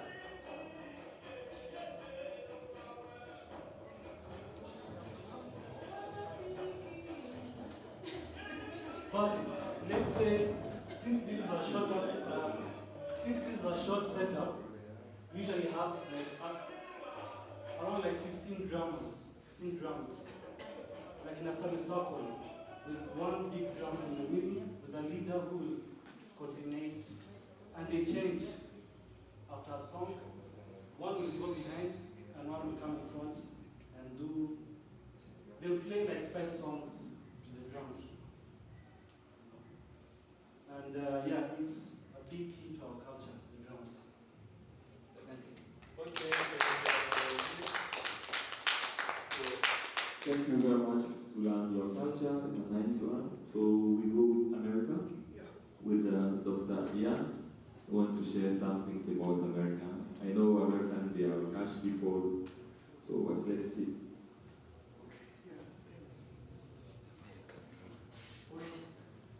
I continue to find my way with as to where I'm from.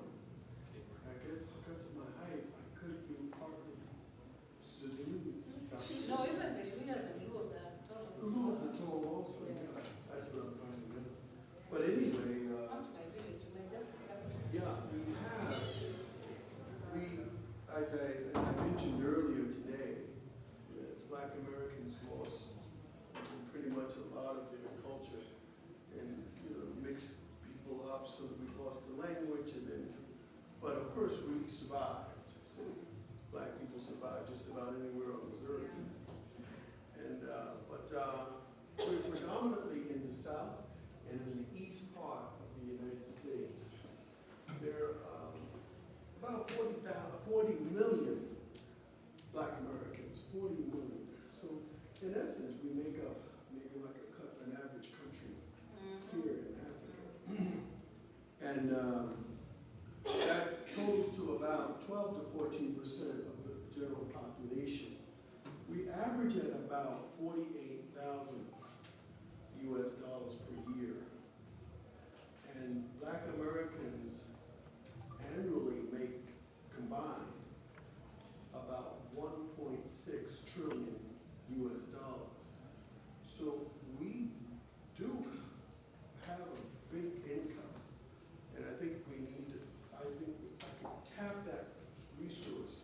It's not so much people, one person getting millions, it's hundreds of thousands of people giving $10.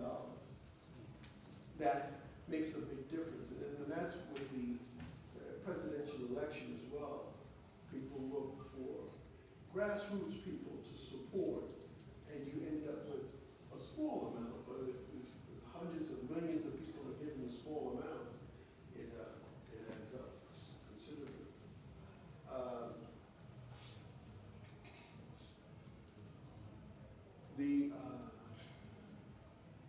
I really feel that we need to reconnect to Africa. And there have been attempts to do that. Ghana at one time, and still to some extent,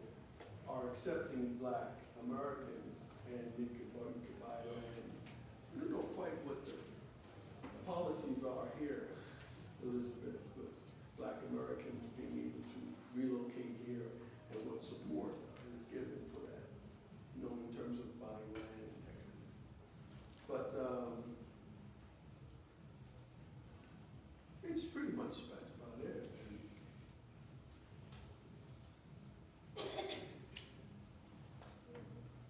That's about it. Any questions?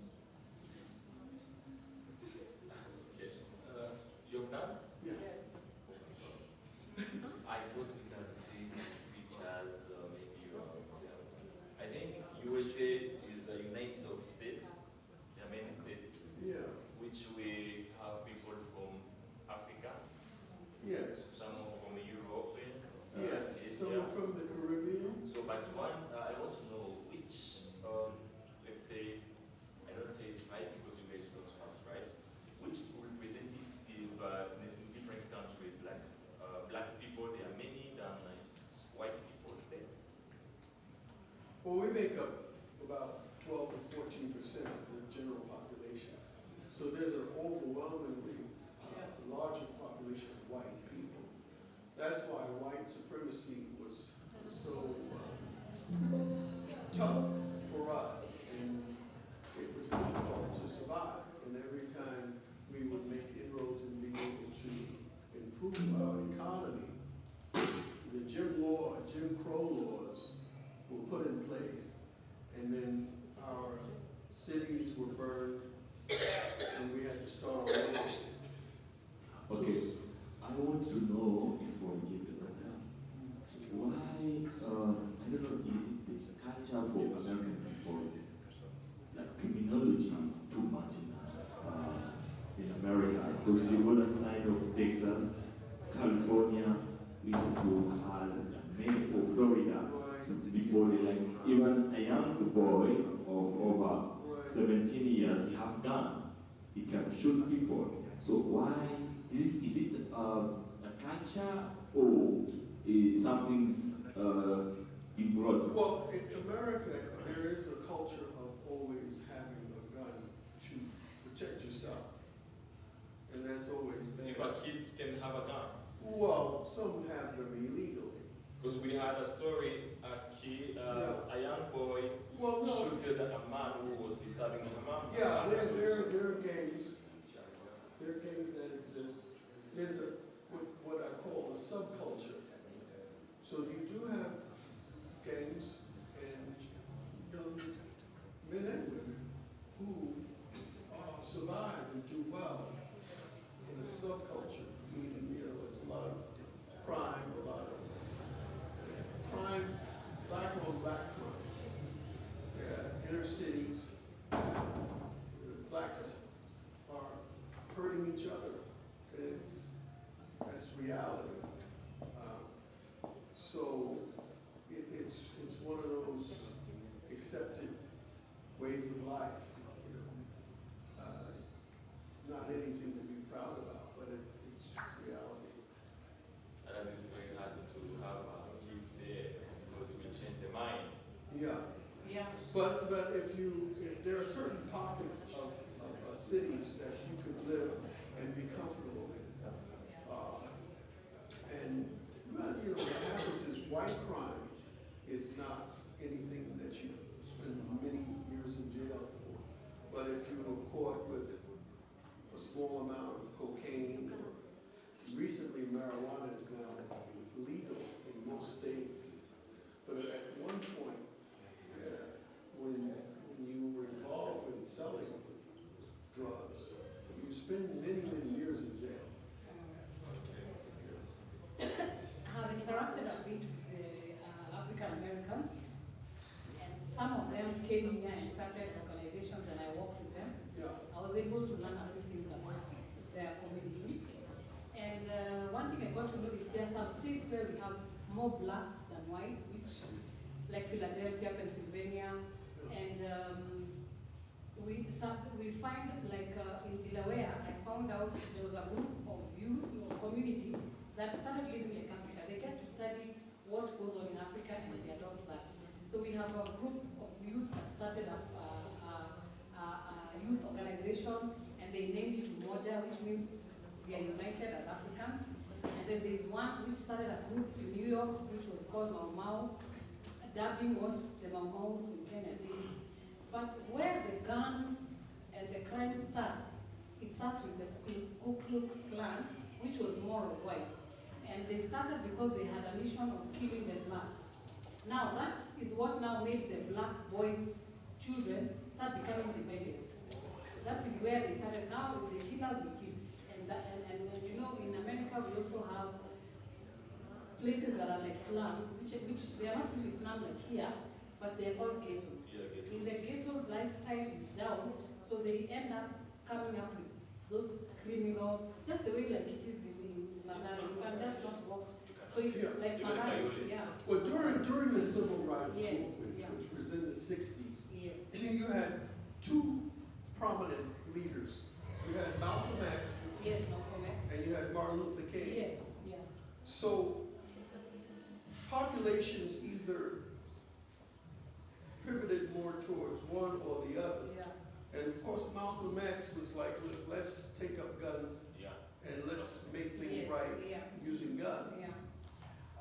What I find, and we talked earlier with some of the young ladies from DRC, and I thought to myself, the gun idea and killing people is only a temporary solution. Because at the end of the day, you don't end up with anyone or no leaders in your country. And then it's easy for someone else to come in and take over. Or it could be just where you're killing off a lot of people who are intelligent. And you really would prefer that people live. So that was Martin Luther King's idea, was a nonviolent mission to civil rights. And that was, in my opinion, very successful. Yes. But, you know, right now you have both black and white that will have guns. And in some states you can actually carry a gun. It's just that with blacks, if you're carrying a gun, they might think of you as being more of a criminal or more of a risk that you're taking when you have a black person with a gun. And so when the police stop you and you're black, they have a different approach to you than if you were white. And then there's the white supremacy thing too. So whites feel as if they are supposed to have a whole lot more. But the reality is, when America, as they say, was discovered, they ended up killing off all of the Indians, all of the people that were there way before them. So then they call it their land, but is it really? So the Louisiana Purchase was a purchase of the mid part of the United States, and that part was pretty much sold at very low cost to us by France.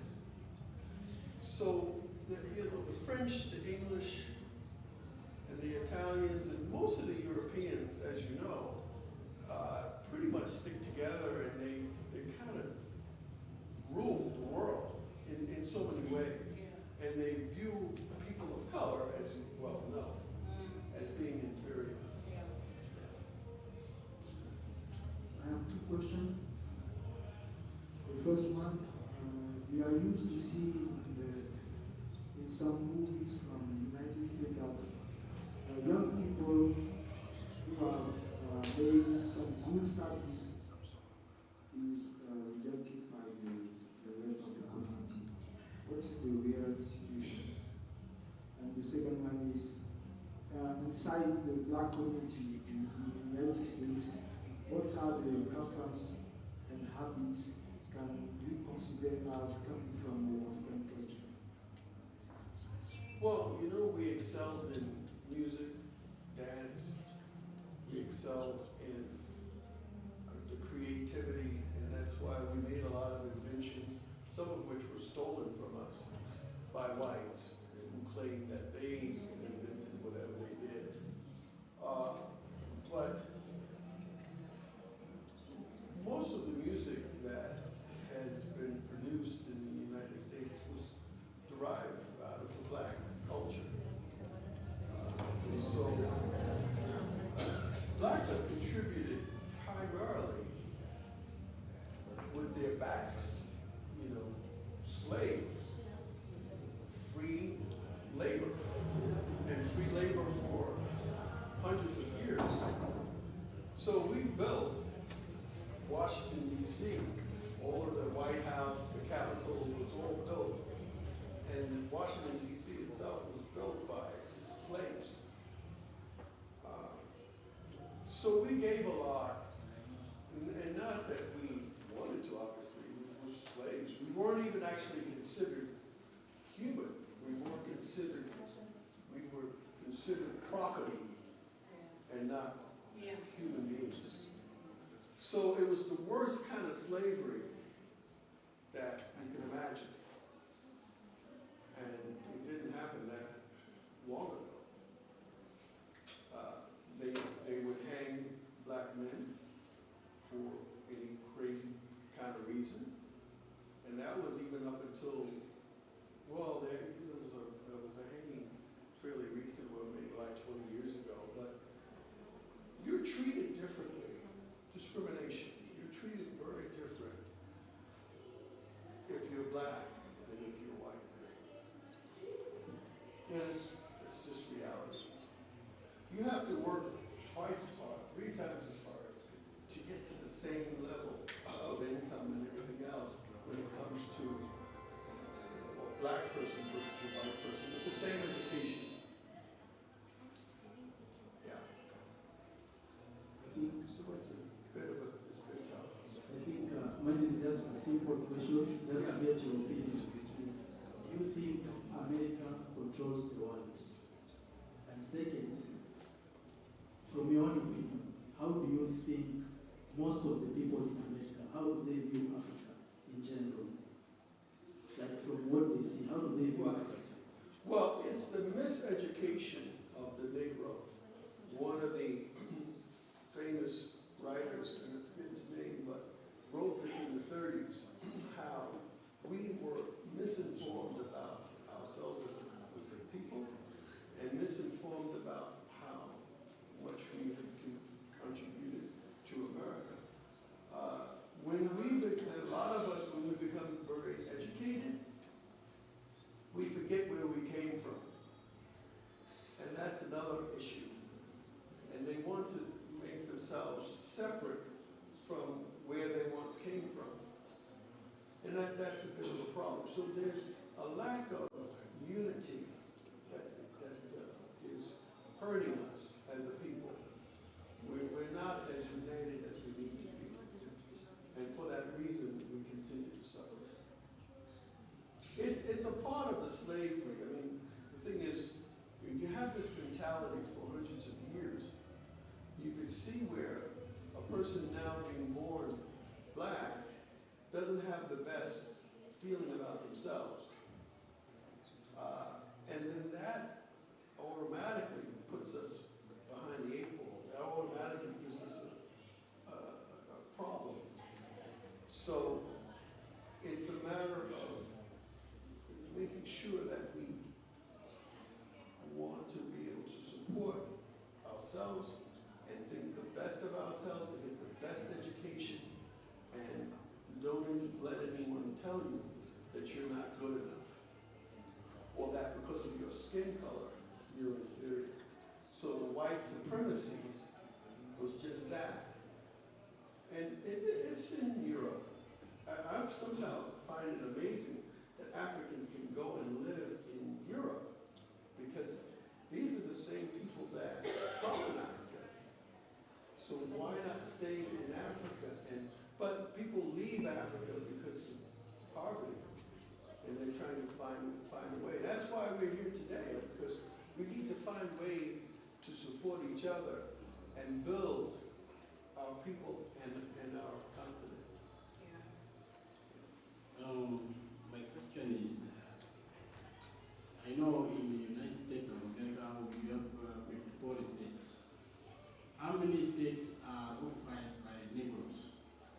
That's number one. Number two, in the U.S. government, are Negroes being involved in the government? Yes. Well, yes. A lot of blacks are involved, not as many as should be, but we are.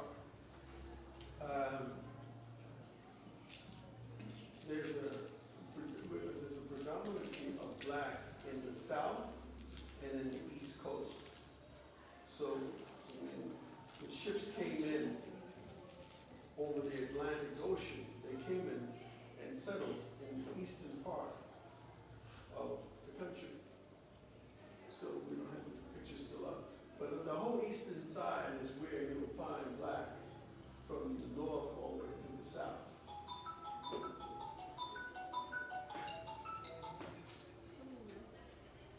Yeah. So. Okay, please. My last question is, what has the Negro themselves, what are the solutions that they have actually found that is actually effective? Because even if they try to bring African culture and everything, they still come to square one. Especially among them, they don't have each other. Right. Unfortunately. So, is there anything going on or plan? Well, there has been attempts, not lately though, with all unifying and working better together.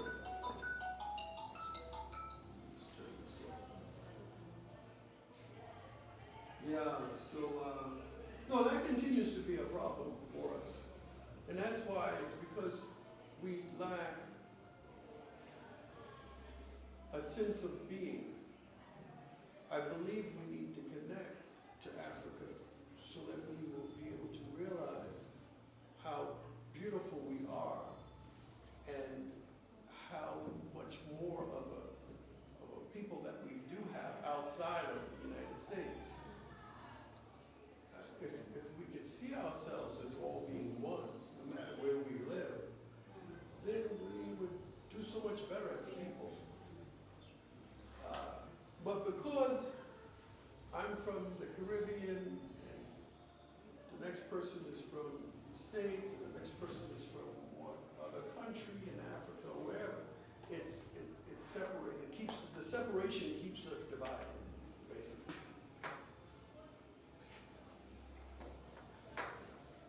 Thank you very much. Can you not count your time? Okay, our last presentation with Kenyans. Please, Kenyan, we are welcoming Mr.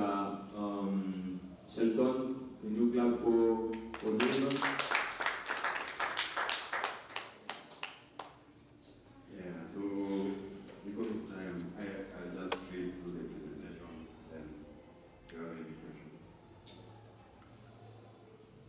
Overview, the first one, yeah. So, Kenya, officially the Republic of Kenya in Swahili, Jamhuri ya Kenya, is a country in East Africa, a member of the African Union with a population of more than 47 million, well, according to the 2019 census.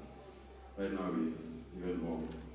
So Kenya is bordered by South Sudan to the northwest, Ethiopia to the north, Somalia to the east, Uganda to the west, Tanzania to the south, and Indian Ocean to the southwest.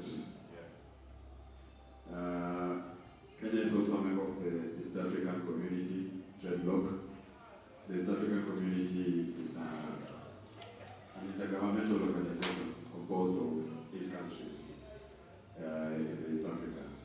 So the member states are DRC Congo, the Federal Republic of Somalia, the Republic of Burundi, Kenya, Rwanda, South Sudan, Uganda, and Tanzania. So that's translation in French. So in this presentation, I'm going to look at these factors: political, economic, social, technological, legal, and environmental, is according to any foreign others.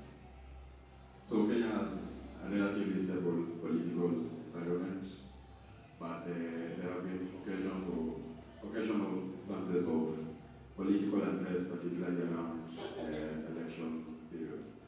Kenya is a unitary state with a multi-party political system. The country won independence from the British colonial rule in December 12, 1963. And the Parliament of Kenya is a bilateral house consisting of the National Assembly, the Senate, the President of Kenya is both the head of the state and head of government. And he chairs cabinet, which is composed of people chosen from outside Parliament. Legislative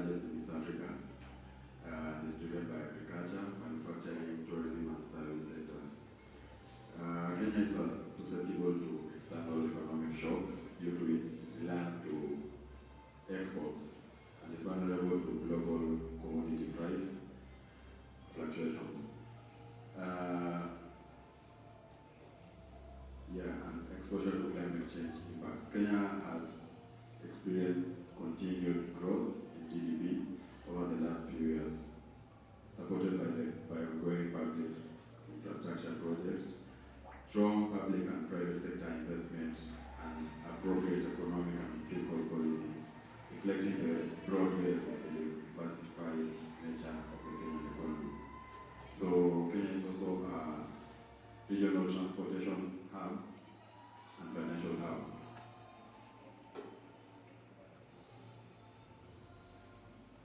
So let's look at social and cultural factors. Kenya has a diverse population consisting of various ethnic groups and languages. Kenyans are known for their hospitality. If you are new, you can confirm that. And they place great value on community and social gatherings, such as sharing meals and storytelling sessions. So rapid urbanization has led to the growth of cities like Nairobi, Mombasa, and Kisumu, where modern lifestyle exists traditional values. Cuisine. Kenyan cuisine reflects its diverse cultural influence, with staple foods like ugali, made from maize, nyama choma, that's roasted meat, grilled meat, and pilau, which is mostly the coastal and Swahili meal enjoyed across the country. And education-wise, Kenya is highly valued in Kenya, with efforts to improve access to quality education for all, leading to increasing interest in health. So Kenya is known for its rich ethnical diversity, with over 40 tribes contributing to the country's cultural tapestry. These tribes are categorized into three main groups: the Bantu, the Nilotes, and the Kushites, each with its own unique language and cultural practices. The exact number of tribes can vary, and now as new groups gain recognition, but the figure generally stands at about 40 tribes. Kenyan Matatu culture is a vibrant and distinctive aspect of the country's urban life. So, especially in cities like Nairobi, you might have seen the Matatus around. They are privately owned and are a mode of transport for the general public. And they are quite inexpensive, they're not that expensive. So culture, we also have Rurasho, which is coming up. Like Rurasho is a dowry negotiating payment party of the traditional ceremony, and it goes according to the customs. The Rurasho is how the Kikuyu call it, and Koito is how the Kalenjin call it, and also other tribes how their own names that they call it. So there was also circumcision among the Bokoso in Western Kenya. We talked about that yesterday. You can see from this picture. So where it's a rite of passage that marks a boy's journey to manhood and includes being circumcised. So this, not only the Bokoso do circumcision, even other tribes they have their own way of doing it. And all over Africa, I think people have their own way of doing it. Languages, we have Swahili and English, the official languages of Kenya. But we also have numerous indigenous languages across the country. Let's go look at the Bantu, one of the subgroups of the main tribes of Kenya. So the term Bantu refers to a group of people who speak the same or similar language with common one, two, which means a person. So they are believed to have originated from the West Africa, around the Cameroon Highlands, and the Bochi Plateau of the Nigeria, which points to the Niger Basin and their possible cradle land. Another theory suggests that the Bantu came from the Katanga region in southern Congo. So the Bantu can also be grouped into three. There are three main clusters of Bantu, which are the coastal Bantu, and in the plains, a short distance inland, Pokomo, Taita, Makonde, Taveta, and the 9 tribes of the Mijikenda. These Bantus are found in the coastal region of Kenya. We also have the Luya, the Central Highland Bantu, which is the Kikuyu-speaking people around Mount Kenya, the Nyandarua around the Aberdeen ranges, the Chuka, Embu and Beele, Kamba, Kikuyu, Uberu, and the various related tribes. So there are those that are to the north of Lake Victoria Basin, and the western part of Kenya, which are the Gusii, the Kuria, and the various Luya sections. There are the photos of some of these are the Luya, their dance called Isubuti, and that the Kikuyu, their ceremony, that's the Mijikenda. The Nilotes, the Nilotic language family is a member of the larger Nilo-Saharan phylum found in Africa. So the Nilotic speaking people in Kenya include the River Lake Nilotes, the Plain Nilotes, and the Highland Nilotes. The River Lake Nilotes in Kenya are the Luo. They are one of the largest ethnic groups and speak the Luo. They are traditionally found around the Lake Victoria region and counties around there, namely Kisumu, Migori, Siaya, and Homa Bay. The Luo are traditionally known for their love for fish and their fishing practices in Lake Victoria. So, the Highland Nilotes, they are called the Highland Nilotes because they inhabit the highland regions of the Rift Valley region. They include the Teso, James, the Chamos, Omier, and the Kalenjin communities, and they traditionally practice pastoralism and farming in their region of settlement. The Plain Nilotes are the Maasai, the Teso, Samburu, and Turkana. Yeah, and that's a photo of a Maasai warrior. Go ahead. The Kushites, the Kushitic language is named after the Kush.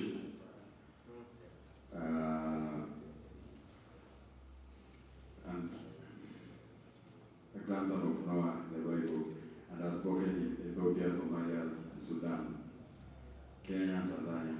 So the South Kushitic language departed from the Ethiopian highlands and occupied the large parts of Kenya, including the highlands.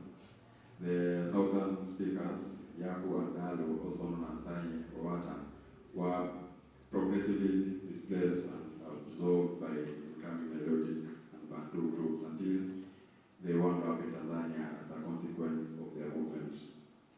Southern Kushites have become distinct in Kenya. Eastern Kushites speak Afro-Asiatic languages and originally came from Ethiopia and Somalia in northeast Africa.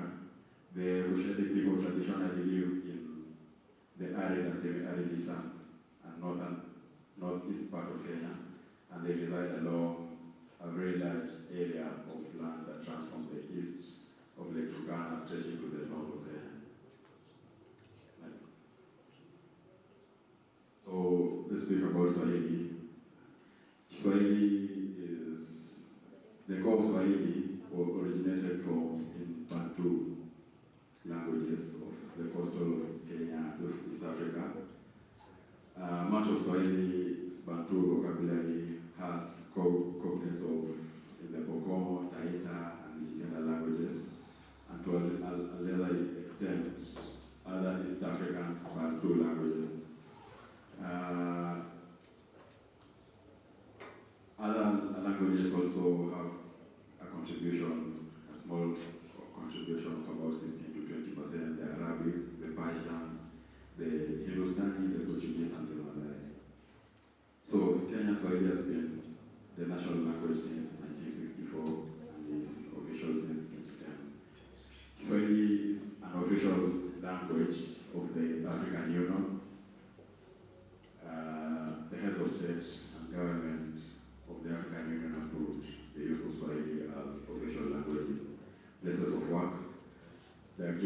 made at, basically it's national language that can be used all over Africa.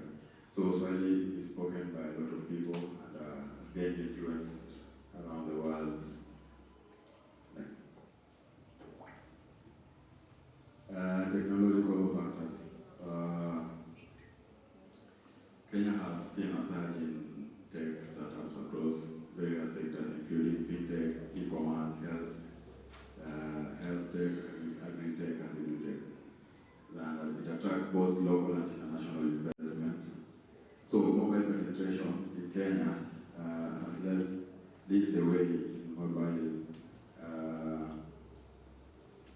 Kenya leads the way in mobile adoption, and phone ownership and internet connectivity is driven a big part to the growth of Kenya's technology, the growth in startups. You also know about M-Pesa. A startup is how can I call it? Okay, you know about M-Pesa, so next. So legal factors, I think the lawyer handled it the previous day, so I don't think I will go through it again. Environmental factors. So Kenya is known for its rich biodiversity and natural beauty, including the national parks and wildlife reserves that attract tourists from around the world. However, environmental degradation, deforestation, and pollution are significant challenges, particularly in urban areas and around industrial zones. Weather and climate in Kenya Kenya has a tropical climate with variations in temperature and rainfall, depending on the region and time of year. Next. So some of the tourist attractions that people can visit are the Masai Mara,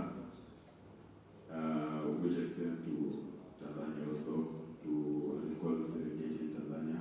This is where the wildebeest migration takes place. We have the Nairobi National Park, and it's unique as the only national park with a city boundary. We have Lake Nakuru, which is in Lake Nakuru National Park. The Mombasa, the coastal part of Kenya. We have Mombasa, Lamu, Kilifi. We have Mount Kenya, and many other places you can visit. Yeah, so thank you for your time.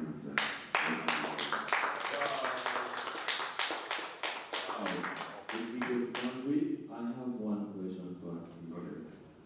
So you are talking about everything you can show us, very nice. But I want to know, maybe interested about the tribes, about, there's the tribe called Bukusu. Yeah, I've talked about Bukusu and just about their circumcision. Yes.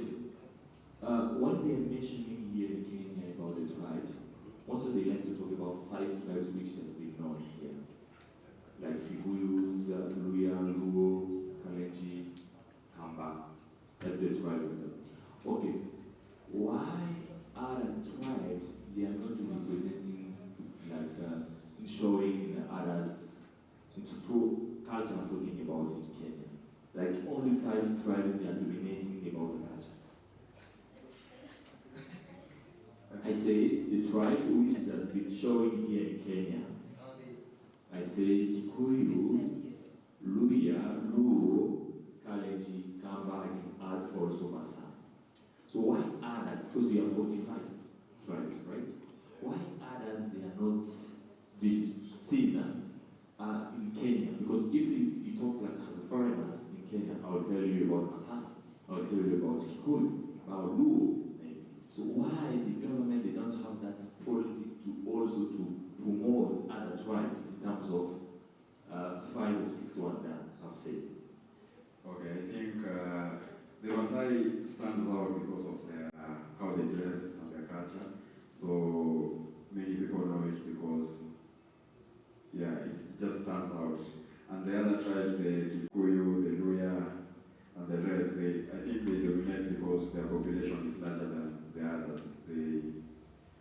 They have a large population, so they influence and. But currently they are not exposed too much than, let's say, from Swahili people from Mombasa. One day I was trying to search on the Google, I saw the tribe is called the side of Busia. Yes. Busia in the border there. They also belong to Kenya.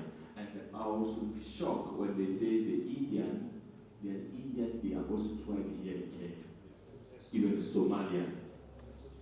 Yes, I was saying, what? So I want to know more about it. Okay. First of all, the tribes you've mentioned, basically they're the larger tribes. Yes.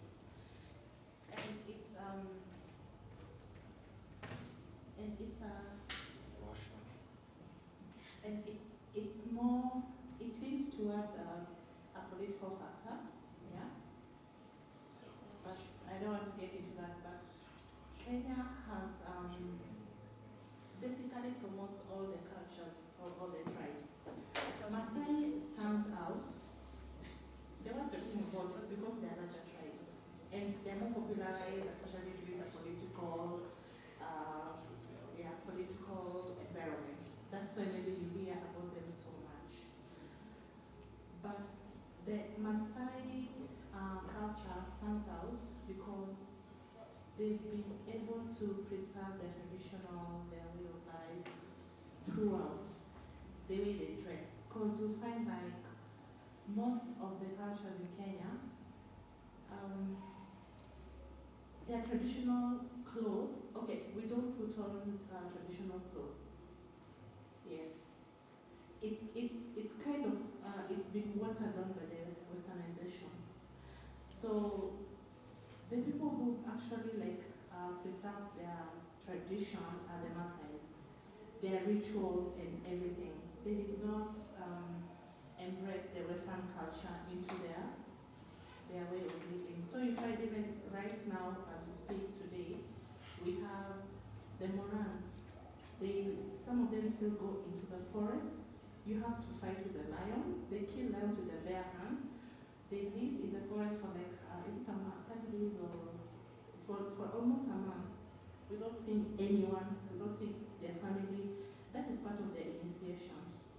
So when they come out of there, they are really, Morans, as in they are fearless and all that. You have to kill a lion with the bare hands.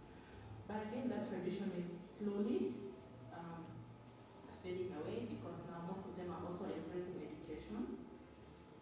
And then when you move to I'll say to the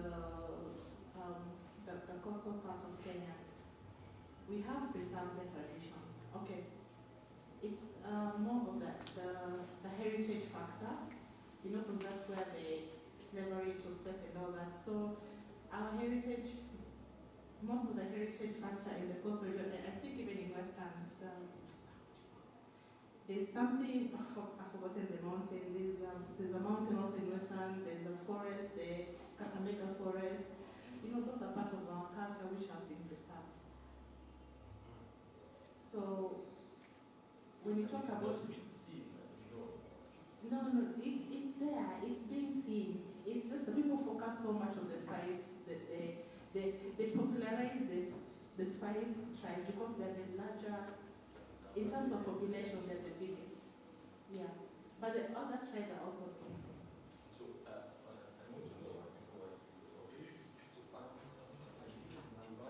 leaders, which they are, in terms of politics, that's why others, they are not in the shop. It seems, sorry. Because, if you see, if they are, every government, they like to have the pictures to get in the true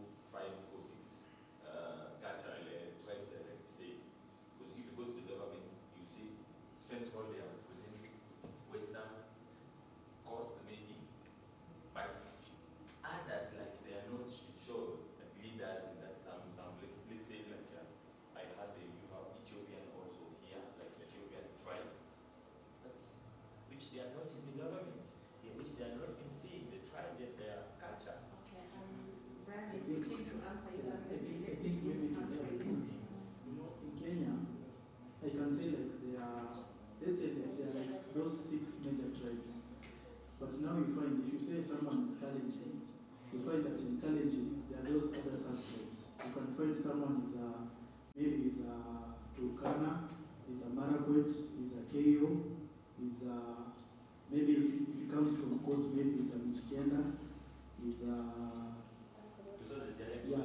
Yeah, so even in Masai, you find maybe there is Samburu, in Northwestern, maybe there is Rendile.